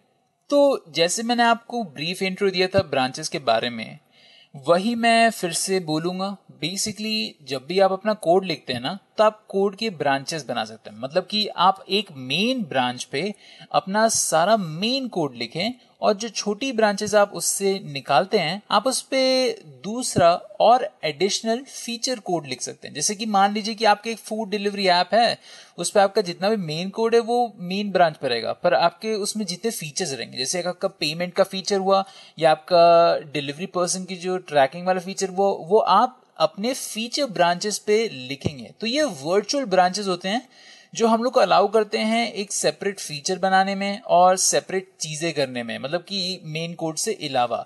और जब आप अपना पूरा चेंज कर लेते हैं, अपना फीचर बना लेते हैं, तो आप उसको वापस जोड़ देते हैं। तो वो एक्चुअल ट्री ब्रांचेस की तरह नहीं होगा कि वो ऐसे चले जा रहे हैं, वो एक ना एक दिन जुड़ने ही वाले हैं आपके मास्टर ब्रांच से। तो चलिए थोड़ा और डेफिनेशन लेते हैं इसकी। तो जो ब्रांचेस होते हैं वो हमको इजी मैनेजमेंट अलाउ करते हैं डिफरेंट पार्ट सॉफ्टवेयर के।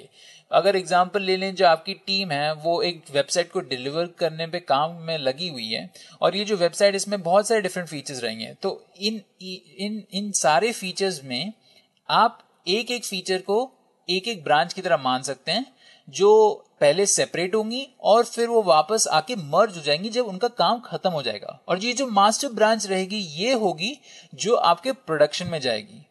तो अगर मैं आप लोगों को डायग्राम यहाँ पे दिखाऊं, तो आप देख सकते हैं कि ये हमारी मास्टर ब्रांच हो गई।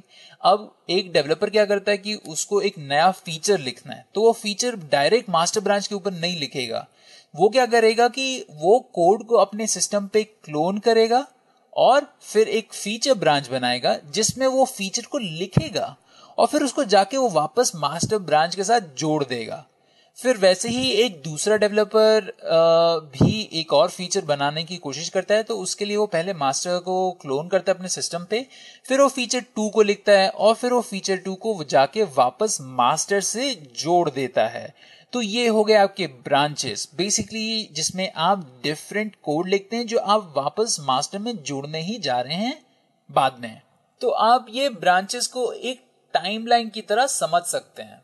ऐसे टाइमलाइन जो आप सेपरेट कर रहे हैं और फिर वो वापस आके जुड़ जा रही है, और इन टाइमलाइंस या इन ब्रांचेस के खुद के कमिट्स रहेंगे। जैसे आप देख सकते हैं मास्टर पे कमिट्स हैं, जो फीचर ब्रांच हैं उन पे भी खुद के कमिट्स रहेंगे। तो आप यहाँ पे अपने ब्रांच में कमिट कर सकते हैं, मतलब चेंजेस को सेव कर सकते हैं, फिर से और चेंजेस कर सकते हैं, फिर चेंजेस को सेव कर सकते हैं और फिर वापस जाके उनको जोड़ सकते हैं। तो ये हो गए आपके ब्रांचेस। तो चलिए हम लोग इनके साथ थोड़ा काम करते हैं और फिर देखते हैं कि कैसे क्रिएट करते हैं और कैसे इनके साथ खूब सारे ऑपरेशंस कर सकते हैं। तो मैं यहाँ पे जो गेट बैश है उसको फिर से लाऊंगा और इसी एग्जाम्पल के साथ चलेंगे जो हमारा index.html है, उसी एग्जाम्पल के साथ। तो सबसे पहले जो हम लोग करेंगे वो है हमारे ब्रांचेस की लिस्ट। सो उसके लिए हम लोग कमांड यूज करेंगे गेट ब्रांच और एंटर। तो गेट ब्रांच से बेसिकली हमें सारे ब्रांचेस की लिस्ट मिल जाती है जो हमारे लोकल सिस्टम पे है।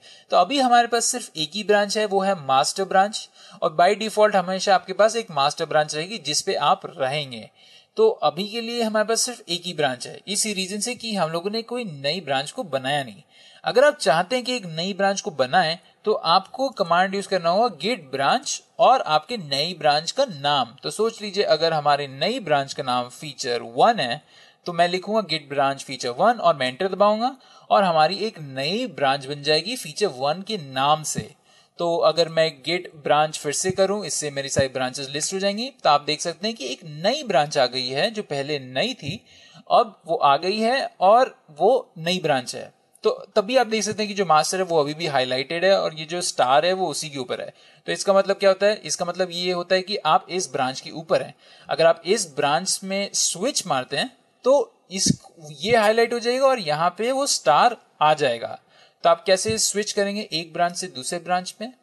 तो आप गेट चेकआउट फीचर 1 लिखेंगे। तो गेट चेकआउट और ब्रांच का नाम अगर मैं एंटर लिखूं तब ये मेरे को मैसेज आएगा कि स्विच टू ब्रांच फीचर 1, और आप ऑटोमेटिकली यहां पे भी देख सकते हैं वो मास्टर से शिफ्ट करके फीचर 1 बन गया। और एक और चीज दिखाना चाहता हूं मैं दोस्त लोगों आपको कि अगर आप ls करेंगे तो आप देखेंगे कि यहाँ पे भी index.html है। तो जब भी आप अपने ब्रांच को क्रिएट करते हैं करेंट ब्रांच से, तो वो जितना भी कोड है करंट ब्रांच पे वो आपका index.html हो गया, उसको नए वाले फीचर ब्रांच पे कॉपी कर देता है। तो दोस्तों को क्या होता है कि अगर आपने कोई भी कोड अपने फीचर 1 ब्रांच के अंदर लिखा हुआ है तो वो आपके मास्टर ब्रांच पे नहीं जाएगा। तो चलिए वो देखते हैं कैसे होता है। अगर मैं यहाँ पे एक hello1.txt फाइल बनाऊं और इसको खोलूं और इसके अंदर मैं लिखूं समथिंग समथिंग और इसको हम लोग अब सेव करेंगे, एग्जिट करेंगे और अब हम लोग यहाँ पे इस फाइल को स्टेज कर देते हैं। तो इसको स्टेज कर दिया, अब हम लोग कमिट करेंगे इसको। अब हम लोग इसको कमिट करते हैं तो मैसेज डाल देता हूँ एडेड hello.txt फाइल, इसको कर दिया कमिट। अगर ls करें तो हम देख सकते हैं hello1.txt है। और अगर हम लोग हमारे मास्टर ब्रांच पे फिर से वापस जाएं गेट चेकआउट कमांड यूज करके, तो आप देखेंगे कि मैं यहाँ पे ls करता हूँ तो यहाँ पे मेरे को hello.txt नहीं दिखता, क्योंकि हमारा hello.txt सिर्फ हमारे फीचर 1 ब्रांच के ऊपर है। तो ये आपके ब्रांच सेपरेशन हो गई जिसमें आप कोड सेपरेटली लिख रहे हैं जो आपके मास्टर को इफेक्ट नहीं कर रहा है।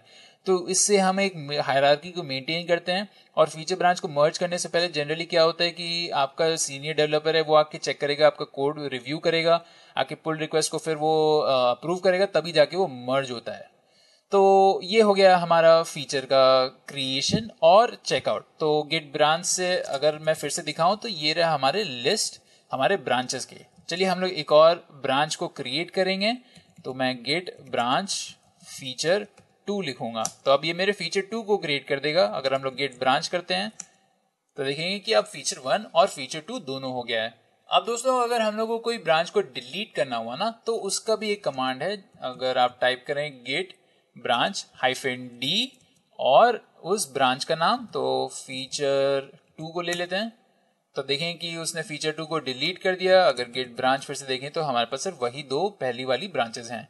अब दोस्तों आप लोग अगर जिस ब्रांच पे हैं, अगर आप वहां से उसी ब्रांच को डिलीट करें तो आपको एरर देगा। अगर मैं मास्टर से मास्टर को डिलीट करूं तो मुझे एरर देगा, अगर मैं फीचर 1 से फीचर 1 को डिलीट करूं तो मुझे एरर देगा। पर आप दूसरे ब्रांचेस से दूसरे ब्रांचेस को डिलीट कर सकते हैं। तो मैं मास्टर से मैंने फीचर 2 को डिलीट कर दिया। अब हम लोग नेम चेंज करते हैं। तो चलिए फीचर 1 का नाम चेंज करेंगे। तो उससे हम उस कैसे करेंगे, तो उसके लिए हम लोग यूज करेंगे कमांड गेट ब्रांच -m, और हम लोग बेसिकली उसको नया नाम देंगे। उससे पहले हम लोग क्या करना है, हम लोग को उस ब्रांच पे जाना है। तो मैं गेट चेकआउट करूंगा और फीचर 1 पे जाऊंगा, और फीचर 1 पे स्विच करके मैं गेट ब्रांच -m लिखूंगा और फीचर का नया नाम दूंगा। तो मैं इसको फीचर ए दे देता हूं। अब तो ये देखेंगे कि वो फीचर का नाम फीचर 1 से अब फीचर ए में वो चेंज हो गया है। और दोस्तों अगर आप सारे के सारे ब्रांचेस को लिस्ट करना चाहें तो उसके लिए कमांड है गेट ब्रांच -a करके। तो अगर मैं इसको एंटर करूं तो आप देखेंगे कि वो दिखा रहा है सारे के सारे ब्रांचेस। और ये तब यूज में आता है जब आप कोई पुल करते हैं कहीं यूआरएल से जहां पे बहुत सारे ब्रांचेस हैं और आप देखेंगे कि सारे ब्रांचेस पुल नहीं हुए हैं, तो वो आपको यहाँ पे सारे ब्रांचेस दिखा देगा और आपका ऑप्शन रहेगा उसको पुल करने का आपके लोकल रिपोजिटरी में।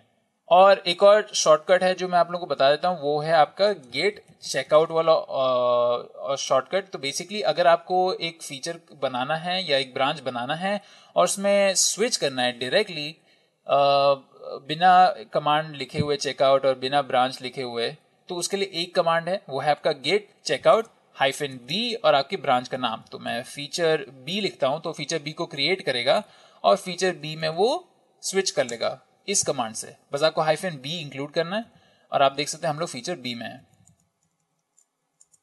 अगर मैं फिर से गेट ब्रांच करूं तो हमारे पास फीचर a, फीचर b और मास्टर ब्रांचेस हो गए। तो ये थे हमारे कॉमन कमांड्स ब्रांचेस के साथ काम करने के।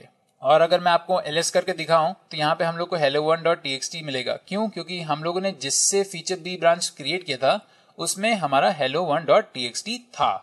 ठीक है, तो आप जहां से भी ब्रांच क्रिएट करते हैं वहां के जितना भी कंटेंट है वो कॉपी हो जाता है। तो चलिए हम लोग वापस आते हैं। अब हम लोग पढ़ेंगे मर्जिंग के बारे में। तो मर्जिंग तब होती है बेसिकली जब आपके ब्रांचेस जो हैं वो स्प्लिट होते हैं, उन पे आप काम कर लेते हैं और आप उनको फिर वापस से जाके जोड़ देते हैं। तो जोड़ने की जो प्रोसेस है उसको हम लोग मर्जिंग कहते हैं। तो मर्जिंग जो है वो यूजर को अलाउ करता है डिफरेंट ब्रांचेस को एक ब्रांचेस में बनाने की, और वो क्रिएट करते हैं नया कमिट जब भी आप मर्ज करते हो। तो यहाँ पे जो हिस्ट्री ऑफ कमिट्स हैं वो डायरेक्टली ट्रांसफर नहीं होते। जैसे कि आप लोगों को एग्जांपल दूं, ये हमारा मास्टर ब्रांच हो गया। एक डेवलपर फीचर ब्रांच बनाने के लिए वो मास्टर ब्रांच को पुल करता है अपने लोकल सिस्टम पे और नया ब्रांच बनाता है। अब इसमें ये 2 कमिट्स करता है और फिर जब उसको लगता है कि उसका काम खत्म हो गया है तो यहाँ पे जब वो फीचर ब्रांच वापस आके जुड़ता है मास्टर से, तब आप मर्ज करते हैं इस फीचर ब्रांच को। तो उस प्रोसेस को हम लोग मर्जिंग कहते हैं। और जब भी आप अपने फीचर 1 को मास्टर से मर्ज कर रहे हैं तो एक कमिट क्रिएट होता है। अच्छा दोस्तों, ये कमिट तभी क्रिएट होता है जब आपका जो फीचर ब्रांच है और जो मास्टर ब्रांच है उसमें थोड़ा डिफरेंस आ गया। मतलब कि अगर किसी ने मास्टर ब्रांच में एक और कमिट कर दिया, मतलब एक और चेंज लिया है जो फीचर 1 में नहीं है। जैसे कि अगर मान लें कि आपके मास्टर ब्रांच में सिर्फ index.html था पहले और फीचर ब्रांच में आपने index.html के साथ एक और फीचर 1.html डाल दिया, पर जब आप ये कर रहे थे फीचर 1 में तो किसी और ने हमारे मास्टर ब्रांच के अंदर एक सिक्योरिटी .html डाल दिया। अब उसने मास्टर ब्रांच के अंदर security.html डाल दिया जो फीचर 1 में नहीं है। अब अगर फीचर 1 उसको जोड़ना चाहे, मतलब कि अगर फीचर 1 से ब्रांच आप जोड़ना चाहें, तब जाके मर्ज कमिट क्रिएट होता है। अगर इसमें जो सोर्स ट्री है, मतलब कि यहाँ पे कोई नई चीज ऐड नहीं हुई है जो फीचर 1 में नहीं है, अगर आप security.html नहीं ऐड करते तो यहाँ पे वो डायरेक्ट फास्ट फॉरवर्ड कर देता। फास्ट फॉरवर्ड करने के टाइम पे वो कोई कमिट को क्रिएट नहीं करता है, वो बस डायरेक्टली जोड़ देता है क्योंकि उसमें कोई कॉन्फ्लिक्ट इश्यूज नहीं आते हैं। तो सिमिलरली आपका अगर फीचर 1 भी आ रहा है यहाँ पे तो वो फीचर 2 आ रहा है तो तब जाके आपका मर्ज कमिट होगा अगर जो यहाँ पे कोड है वो चेंज हो गया। तो जैसे कि अगर फीचर 1 पहले जुड़ गया तो यहाँ पे चेंज हो गया, तो अब फीचर 2 जाके जुड़ा है तब जाके मर्ज कमिट क्रिएट हो गया, वरना वो फास्ट फॉरवर्ड हो जाएगा। ठीक है, तो ये है हमारी मर्जिंग प्रोसेस। अब मर्जिंग कैसे काम करती है कि जो गेट होता है वो पहले कमिट पॉइंटर्स को ढूंढता है आपके दोनों ब्रांचेस के लिए, और जब उसको मिल जाते हैं तो वो उनका कॉमन बेस ढूंढता है, और जब कॉमन बेस मिल जाता है तो वो उन ब्रांचेस को एक जोड़ देता है नए मर्ज कमिट के साथ। अगर आपके में जो रिसीविंग ब्रांच है उसमें नया चेंज आए तब, जहां पे आपके जितने भी कमिट्स है ना, तो मर्ज कमिट्स के अंदर बेसिकली आपकी यूनिफाइड हिस्ट्री होती है। आपके फीचर पे जितने भी कमिट्स रहेंगे वो डायरेक्टली ट्रांसफर नहीं हो जाएंगे, वो डायरेक्टली कॉपी होके नहीं आएंगे, उनकी एक यूनिफाइड हिस्ट्री आपके मर्ज कमिट में स्टोर हो जाती है। ठीक है, तो चलिए हम लोग जाके मर्जिंग को प्रैक्टिस करेंगे। तो मैं वापस आता हूं यहाँ पे, और यहाँ पे हम लोग जानते हैं कि हमारे पास ऑलरेडी 3 ब्रांचेस हैं, वो है फीचर ए, फीचर बी और मास्टर। तो चलिए हम लोग क्या करेंगे, हम लोग फीचर ए से मास्टर पे जोड़ेंगे, क्योंकि हमारे पास अभी फीचर ए में अगर आप लोग देखें तो यहाँ पे हमारे पास hello.txt है, और मास्टर पे हमारे पास कोई hello.txt नहीं है। अब हम लोगों ने जो काम करना था वो यहाँ पे वो हम लोगों ने कर दिया है। अब हम लोग चाहते हैं कि इसको वापस जाके जोड़ दें। अब मैं चेकआउट करूंगा और मास्टर वापस जाऊंगा, पर उससे पहले मैं आप लोगों को एक और कमांड दिखाना चाहता हूं, वो है git log कमांड। तो git log कमांड क्या करता है, वो हमारे कमिट्स की हिस्ट्री हमको बताता है। तो मैं यहाँ पे एंटर करूंगा, तो आप यहाँ पे देख सकते हैं मेरे इस ब्रांच की कमिट हिस्ट्री। उसमें जो ओरिजिनल कमिट्स थे हमारे मास्टर पे जो हुए थे वो तो हैं, पर एक और नई चीज है, वो है added hello.txt। और आप ये देख सकते हैं कि इसका जो पॉइंटर है हेड वाला, वो फीचर ए और फीचर बी पे पॉइंट कर रहा है, क्योंकि सिर्फ इन्हीं के पास ये कमिट है, और आपका जो मास्टर है उसके पास सिर्फ ये पुराना वाला कमिट है। तो चलिए अब हम लोग क्या करेंगे, इसको एग्जिट करेंगे क्यू दबा के, और हम लोग चेकआउट करेंगे मास्टर तक, और यहां पे हम लोग गेट मर्ज लिखेंगे और हमारी ब्रांच का नाम लिखेंगे, तो वो है फीचर ए।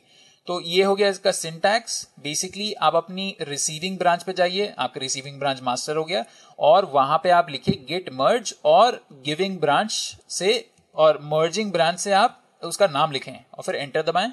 तो देखेंगे कि वो अपडेट कर रहा है। तो इसने फास्ट फॉरवर्ड कर दिया। अब इसने फास्ट फॉरवर्ड इसलिए किया क्योंकि जो ओरिजिनल चीज थी इस पे वो ऑलरेडी अवेलेबल थी गेट पे, जो दूसरा फीचर था फीचर ए पे, तो इसलिए उसने बस फास्ट फॉरवर्ड कर दिया। अगर मैं एलएस करूं यहाँ पे तो आप लोग देख सकते हैं कि जो hello1.txt है अब वो यहाँ पे अपडेट हो गया है। और अगर हम लोग गेट लॉग फिर से करें तो आप लोग यहाँ पे देख सकते हैं कि जो कमिट है उस पे यहाँ पे मास्टर भी इंक्लूड हो गया है। ठीक है, पर ये आपका जो ओरिजिन है, बेसिकली आपका जो यूआरएल है उसमें अभी भी हमारा सिर्फ फीचर 1 ही है, ये नई वाली चीज ऐड नहीं हुई है। ये बेसिकली आपकी जो रिमोट रिपोजिटरी है ये वो है। ठीक है, ओके। तो अगर हम लोग अब एग्जिट करें गिटलॉग से, तो हम लोग अब क्या कर सकते हैं, अब मैं आप लोगों को मर्जिंग दिखाता हूँ कि यहाँ पे हम लोग क्या करेंगे। यहाँ पे हम लोग बेसिकली एक नई चीज ऐड कर देंगे, वो है nano security.html। तो यहाँ पे बस कुछ यूजर नेम और एंड पासवर्ड लिख दिया। तो इसको सेव कर देते हैं और एग्जिट करते हैं। तो यहाँ पे हम लोगों ने एक नया फाइल को ऐड किया है। अब हम लोग क्या करेंगे कि हम लोग यहाँ पे बेसिकली इसको स्टेज करेंगे हमारे सारी चीज़ों को, और हम लोग कमिट करेंगे।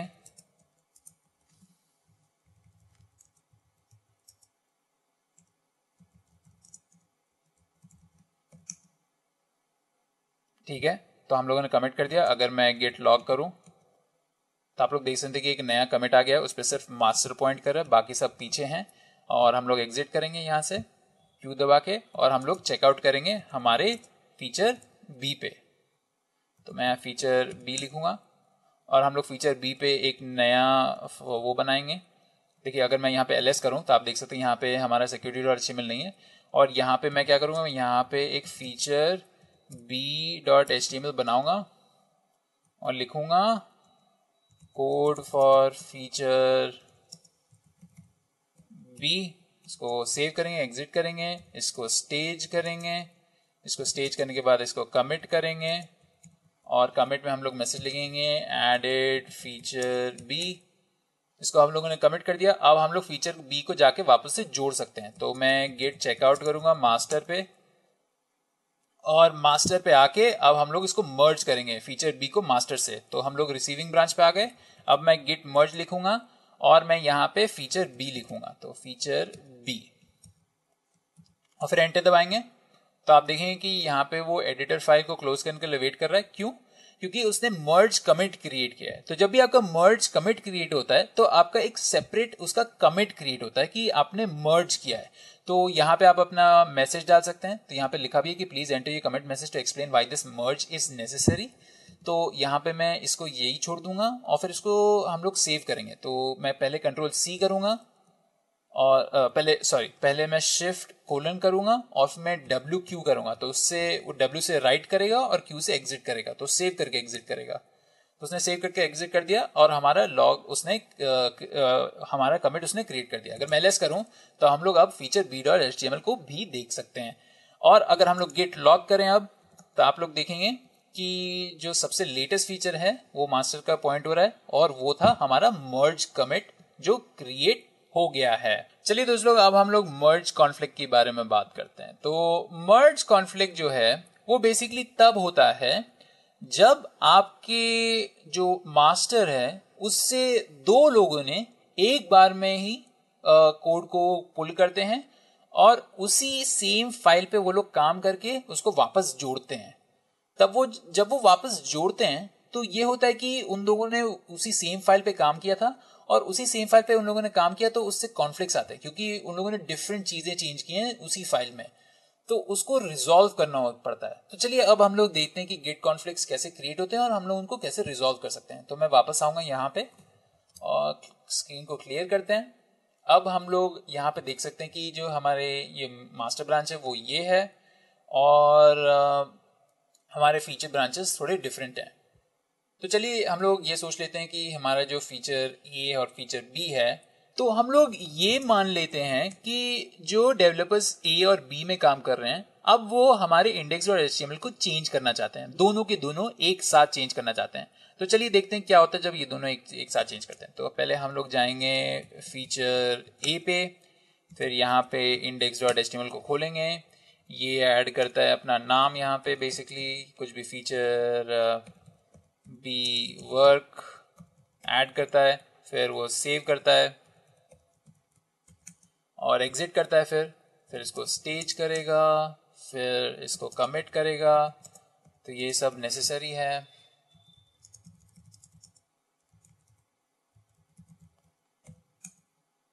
ओके, उसने सब कर दिया है। अब क्या होगा? अब बेसिकली वो जाके मर्ज करेगा अपने मास्टर के साथ। गेट मर्ज फीचर ए, यस, ठीक है। अब हम लोग चेकआउट करेंगे हमारे मास्टर पे, सॉरी नॉट मास्टर पे नहीं, फीचर बी पे, और फीचर बी में ये भी इंडेक्स डॉट एचटीएमएल को एडिट करेगा और ये यहाँ पे अपना वर्क डालेगा, वो है फीचर बी वर्क,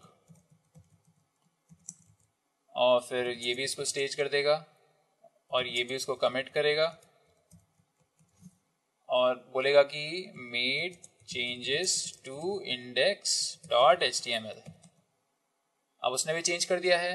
अब ये भी उसको जोड़ देगा। तो हम लोग वापस जाएंगे मास्टर पे और ये भी जोड़ रहा है, तो गेट मर्ज फीचर बी। अब देखिए क्या इशू आता है। अब ऑटो मर्जिंग है वो फेल हो गया है। क्यों? क्योंकि कॉन्फ्लिक्ट्स आ गए हमारे इंडेक्स डॉट एचटीएमएल में, क्योंकि जो इंडेक्स डॉट एचटीएमएल है वो उसमें डिफरेंसेस हैं। उसमें ए ने कुछ और डाला, बी ने कुछ और डाला, तो हम लोग को इसको मैनुअली रिजॉल्व करना पड़ता है। तो उसके लिए हम लोग एक स्पेशल कमांड यूज करते हैं। तो उसके लिए हम लोग कमांड यूज करेंगे गेट मर्ज टूल -t और विम डिफ। तो ये हम लोग अलाउ करेगा हमारे कॉन्फ्लिक्ट को रिजॉल्व करने में। तो एंटर दबाऊंगा तो देखेंगे कि वो एक एडिटर खोल लेगा जिसमें हम लोग हमारे जो मर्ज कॉन्फ्लिक्ट है उसको रिजॉल्व कर सकते हैं।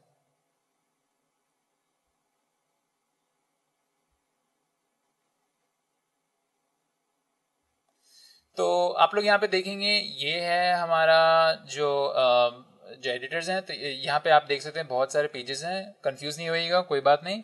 ये मैं आपको बताता हूँ अभी क्या है। तो ये जो है ये हमारी ओरिजिनल ये जो फाइल है यहाँ पे जो थी, और ये जो नया डाला गया है।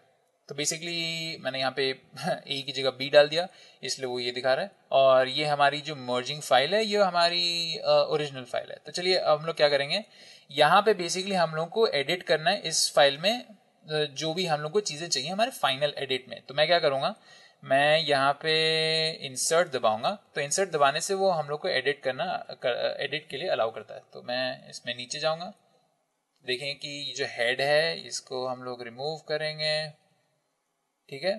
तो अब हम लोग नीचे आएंगे, ये इक्वल टू सिंबल्स को रिमूव करेंगे, फिर यहाँ पे इसको रिमूव करेंगे। ओके, तो ये है हमारा डिजायर्ड फीचर। तो मैं बस इसको चेंज कर देता हूँ ए में। अब ठीक है, तो अब हम लोग यहाँ पे कंट्रोल सी दबाएंगे, इंसर्ट से एग्जिट करेंगे और शिफ्ट कोलन दबाएंगे और WQ लिखेंगे। इससे राइट और सेव और क्विट करेगा। तो मैं एंटर दबाता हूँ, तो हम लोगों ने उसको सेव और क्विट कर दिया। इन बाकी सारी फाइल्स को आप डायरेक्ट क्विट कर दीजिए, इनको सेव करने की कोई ज़रूरत नहीं है। ओके, अब ये बेसिकली हमारी कॉन्फ्लिक्ट को रिजॉल्व कर देगा। तो अगर हम लोग यहाँ पे ls करें तो आप लोग देख सकते हैं कि 2 एक्स्ट्रा फाइल हैं। तो हम लोग इसको जाके रिमूव कर देते हैं, index.html.origin को। तो मैं rf का इस्तेमाल करूँगा और index.origin को रिमूव कर दूंगा, ठीक है। अब हम लोग कमिट करते हैं।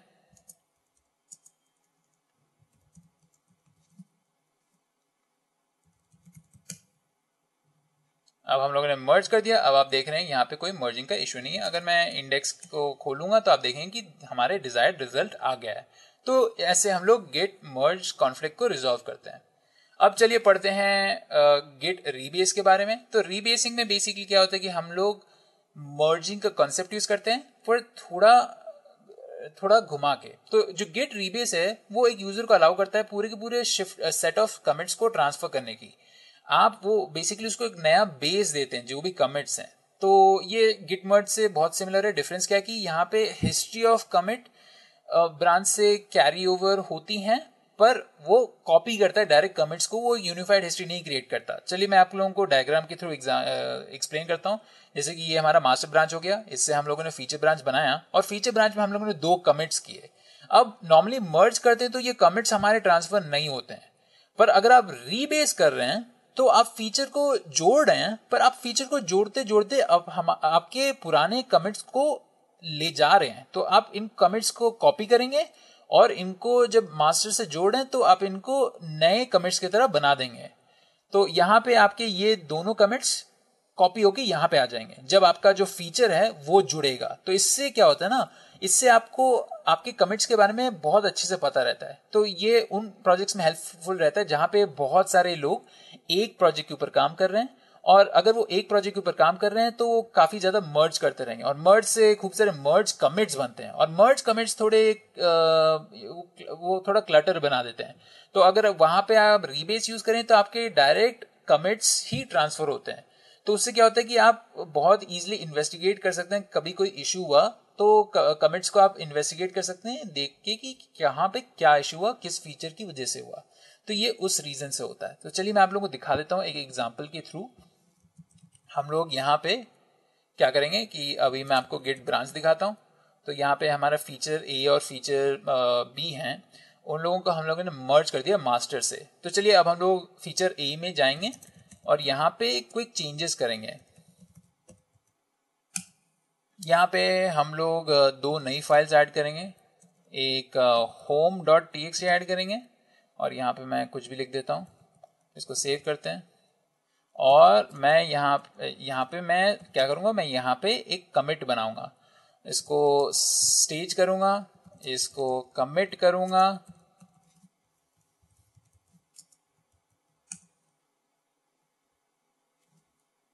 ठीक है, अब मैं फिर से एक और चेंज करूँगा, मैं home.txt को चेंज करूँगा, यहाँ पे कुछ और लिखूँगा, सेव करते हैं, स्टेज करेंगे। अब हम लोग इसको कमिट करते हैं।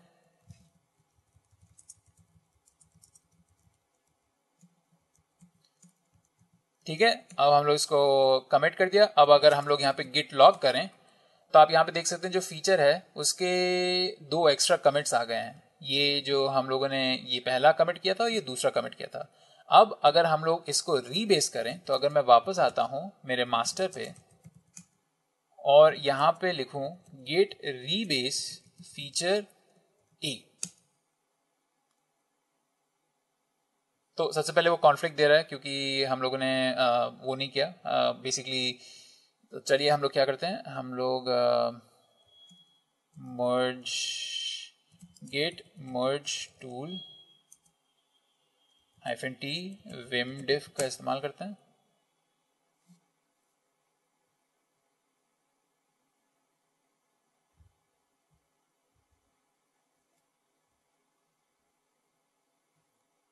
तो यहाँ पे मैं इसको रिमूव कर दूंगा।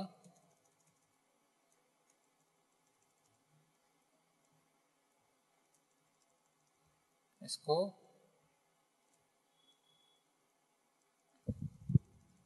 ये एरर इसलिए आया क्योंकि हम लोगों ने जो इंडेक्स था वो उसको चेंज किया हुआ था, तो उसको लगा कि एक और इशू आ गया। तो चलिए इसको सेव कर देते हैं, इन सबको हटा देते हैं। ठीक है, तो अगर मैं ls करता हूँ तो आप लोग देख सकते हैं यहाँ पे अभी हमारे दूसरे वाले होम और टेक्स्ट आ गया है। अब इसको बस रिमूव कर देते हैं, rmrf index dot origin. Okay, इसको कमिट करते हैं।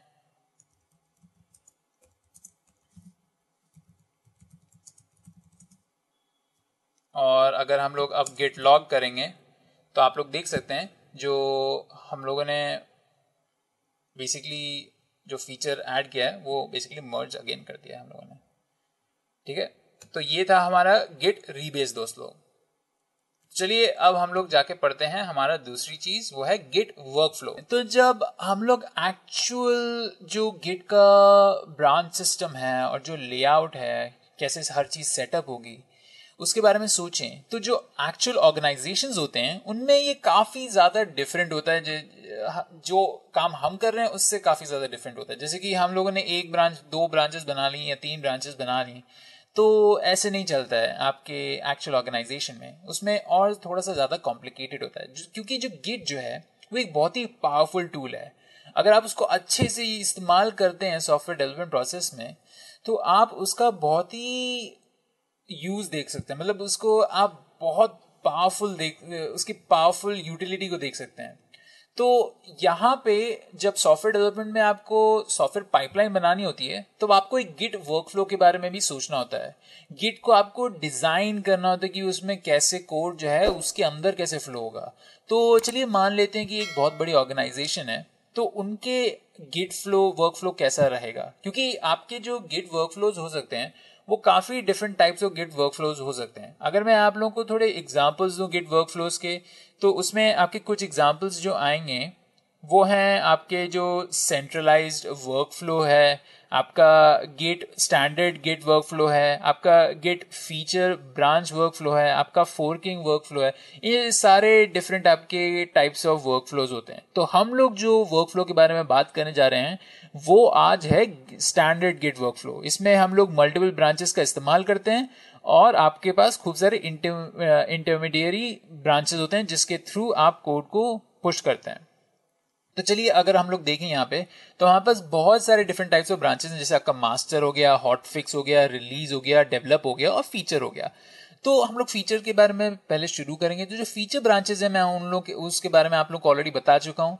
यहाँ पे हम अपना मेन कोड लिखते हैं। जो कोड हम लोग लिखने जा रहे हैं वो बेसिकली फीचर ब्रांचेस पे लिखा जाएगा। जो भी आपके जूनियर डेवलपर्स हो गए उनको फीचर डिजाइनिंग और फीचर क्रिएशन में असाइन किया जाता है और वो इन ब्रांचेस के ऊपर काम करते हैं।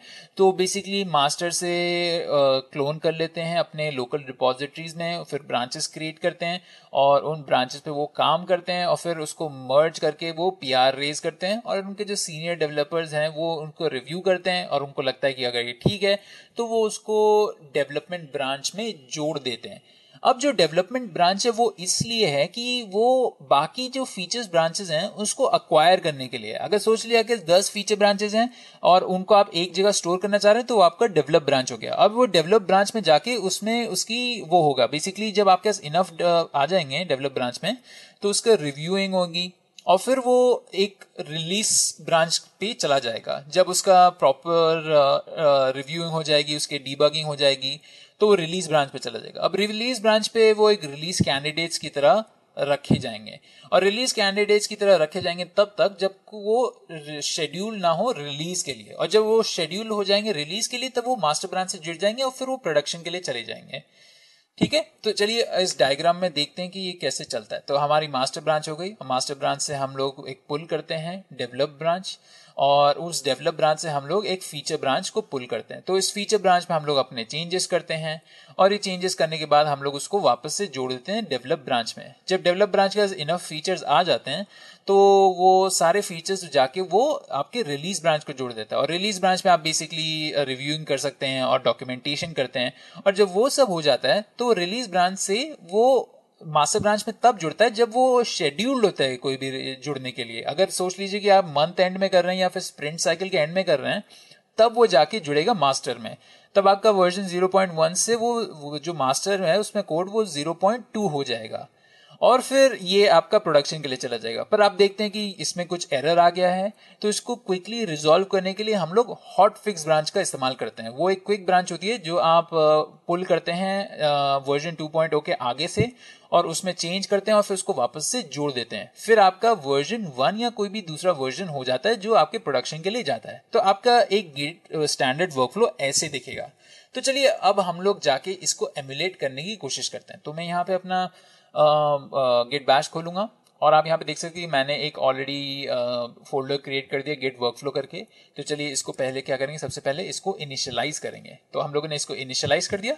अब यहाँ पे क्या करूंगा, मैं सबसे पहले मैं यहाँ पे एक कोड को लिखूंगा। तो मैं यहाँ पे nanofun.cpp, चलिए मान लेते हैं कि ये C++ का कोड है।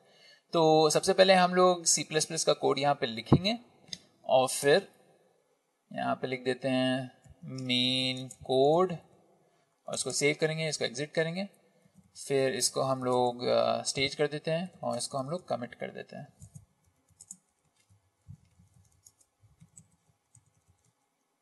ओके, अब कमिट कर दिया। अब हम लोग इसके जितने भी ब्रांचेस हैं उनको सबको क्रिएट करेंगे। तो सबसे पहले हम लोग डेवलप ब्रांचेस को क्रिएट करते हैं।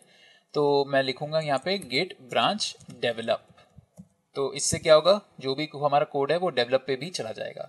तो अगर मैं डेवलप पे जाऊं, अब गेट चेकआउट डेवलप, तो अगर हम लोग एलएस करें तो देख सकते हैं यहाँ पे fun.ccpp है। और अब सोच लेते हैं इसमें हम लोग को 2 फीचर्स ऐड करने हैं।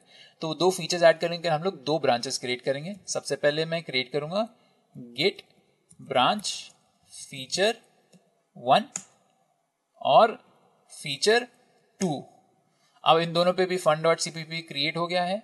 अब बेसिकली हम लोग क्या करेंगे, अब हम लोग इसको इन ब्रांचेस पे जाएंगे और इन पे हम लोग फीचर्स ऐड करेंगे। तो मैं सबसे पहले फीचर 1 पे जाऊंगा और यहाँ पे अगर एलएस करें तो सिर्फ fun.cpp है। तो चलिए हम लोग यहाँ पे क्रिएट करते हैं हमारे फीचर 1 को, फीचर 1.cpp को, और यहाँ पे लिखेंगे फीचर 1 कोड और इसको सेव कर देंगे। तो ये हम लोग का सेव हो गया। अब हम लोग सेम चीज करेंगे हमारे फीचर 2 पे। तो मैं फीचर 2 पे जाता हूँ, गेट चेकआउट फीचर 2, और यहाँ पे एक्चुअली हम लोग वापस आएंगे क्योंकि हम लोगों ने एक गलती कर दी, हम लोगों ने इसको स्टेज और कमिट नहीं किया। तो मैं फिर से चेकआउट करता हूँ। अगर आप ये नहीं करेंगे तो आप देख सकते हैं कि अगर मैंने यहाँ पे एलएस किया है तो यहाँ पे भी हमारा फीचर 1.cpp है। तो ये मिस्टेक तब होती है जब आप इसको स्टेज नहीं करते हैं और आप इसको कमिट नहीं करते हैं। तो हम लोग वापस जाएंगे और इसको स्टेज करेंगे। अगर आप स्टेज नहीं करना चाहते तो आप क्या कर सकते हैं, आप इसको बेसिकली वो कर सकते हैं, स्टैश कर सकते हैं और अपना काम खत्म करके वापस आके उसको फिर से कमिट कर सकते हैं। तो मैं यहाँ पे इसको कमिट करूंगा, एडेड फीचर 1.cpp। ठीक है, अब मैं यहाँ से अब चेकआउट करूंगा मेरे फीचर 2 पे और अगर यहाँ पे एलएस करेंगे तो देखेंगे सिर्फ fun.cpp है। अब यहाँ पे हम लोग अपनी फीचर 2.cpp को क्रिएट करेंगे। यहाँ पे मैं लिखता हूँ some code for feature 2। Okay, अब यहाँ पे मैं सेव करता हूँ, फिर यहाँ पे एग्जिट करूँगा, फिर मैं यहाँ पे ऐड करता हूँ, इसको स्टेज करेंगे, फिर इसको कमिट करेंगे। तो यहाँ पे मैसेज डाल देता हूँ एडेड फीचर 2.cpp। तो मैंने इसको कमिट कर दिया। अब हमारे 2 फीचर्स बन गए हैं।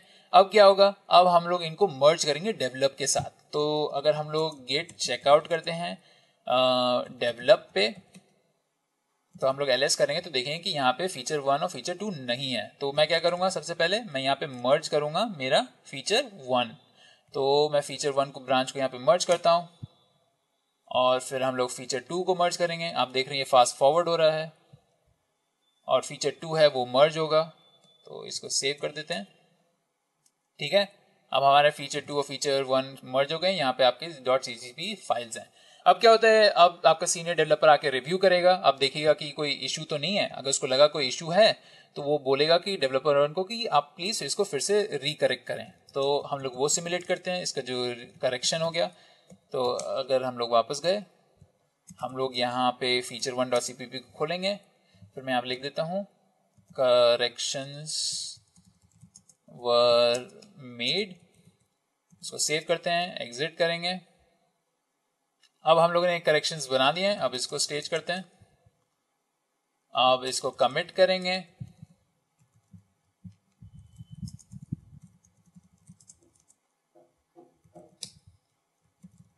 .cpp में हमने कमिट कर दिया।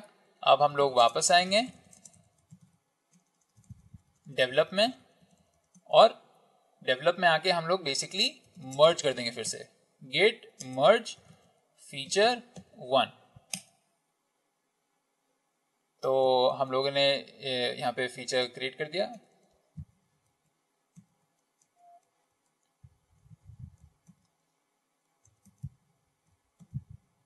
हम लोग एग्जिट करेंगे।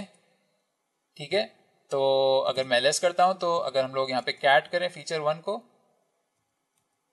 तो देखेंगे कि हमारे करेक्शंस आ गए हैं डेवलप ब्रांच पे। अब ये हमारा सारे कोड आ गए हैं यहाँ पे। अब हमें क्या करना है, अब हमें रिलीज ब्रांच को क्रिएट करना है। तो मैं यहाँ पे क्रिएट करूंगा गेट ब्रांच रिलीज। और अगर हम लोग रिलीज पे जाएंगे तो आप लोग देख सकते हैं कि यहाँ पे हमारे सारा कोड कॉपी हो गया है। अब इस कोड को हम लोग वेट कराएंगे जब तक इसका चांस नहीं आ जाता। तो चलिए सिमुलेट कर लेते हैं कि स्प्रिंट का एंड आ गया है और हम लोग इसको पब्लिश करना है इस पूरे कोड को।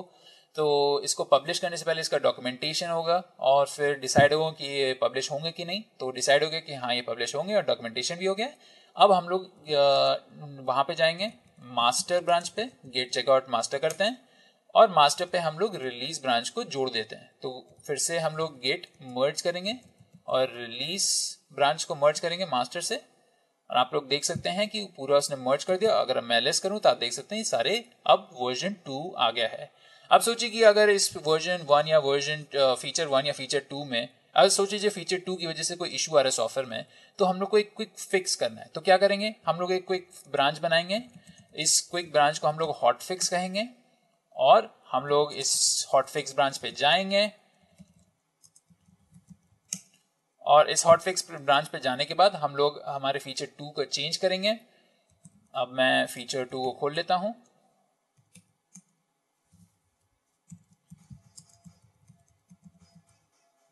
अब हम लोग इसको सेव करते हैं, इसको स्टेज करेंगे, इसको कमिट करेंगे।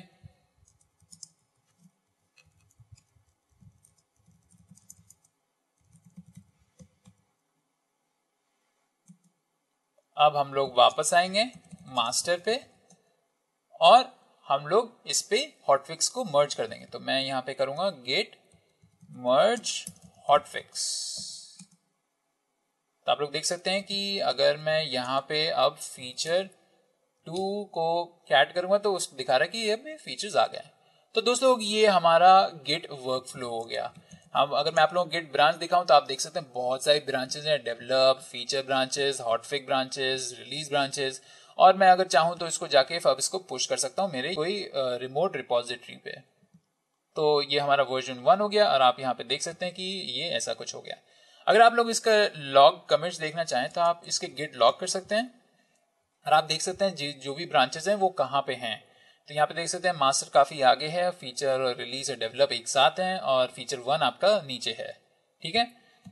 और अगर आप लोग इस सारे कमेंट्स को एक ग्राफ की तरह देखना चाहें तो उसके लिए भी एक कमांड है, वो है आपका git log --- ग्राफ। तो आप इस ग्राफ को देख सकते हैं कि ये आपका ग्राफ हो गया और कैसे मर्जेस हो रहे हैं यहाँ पे।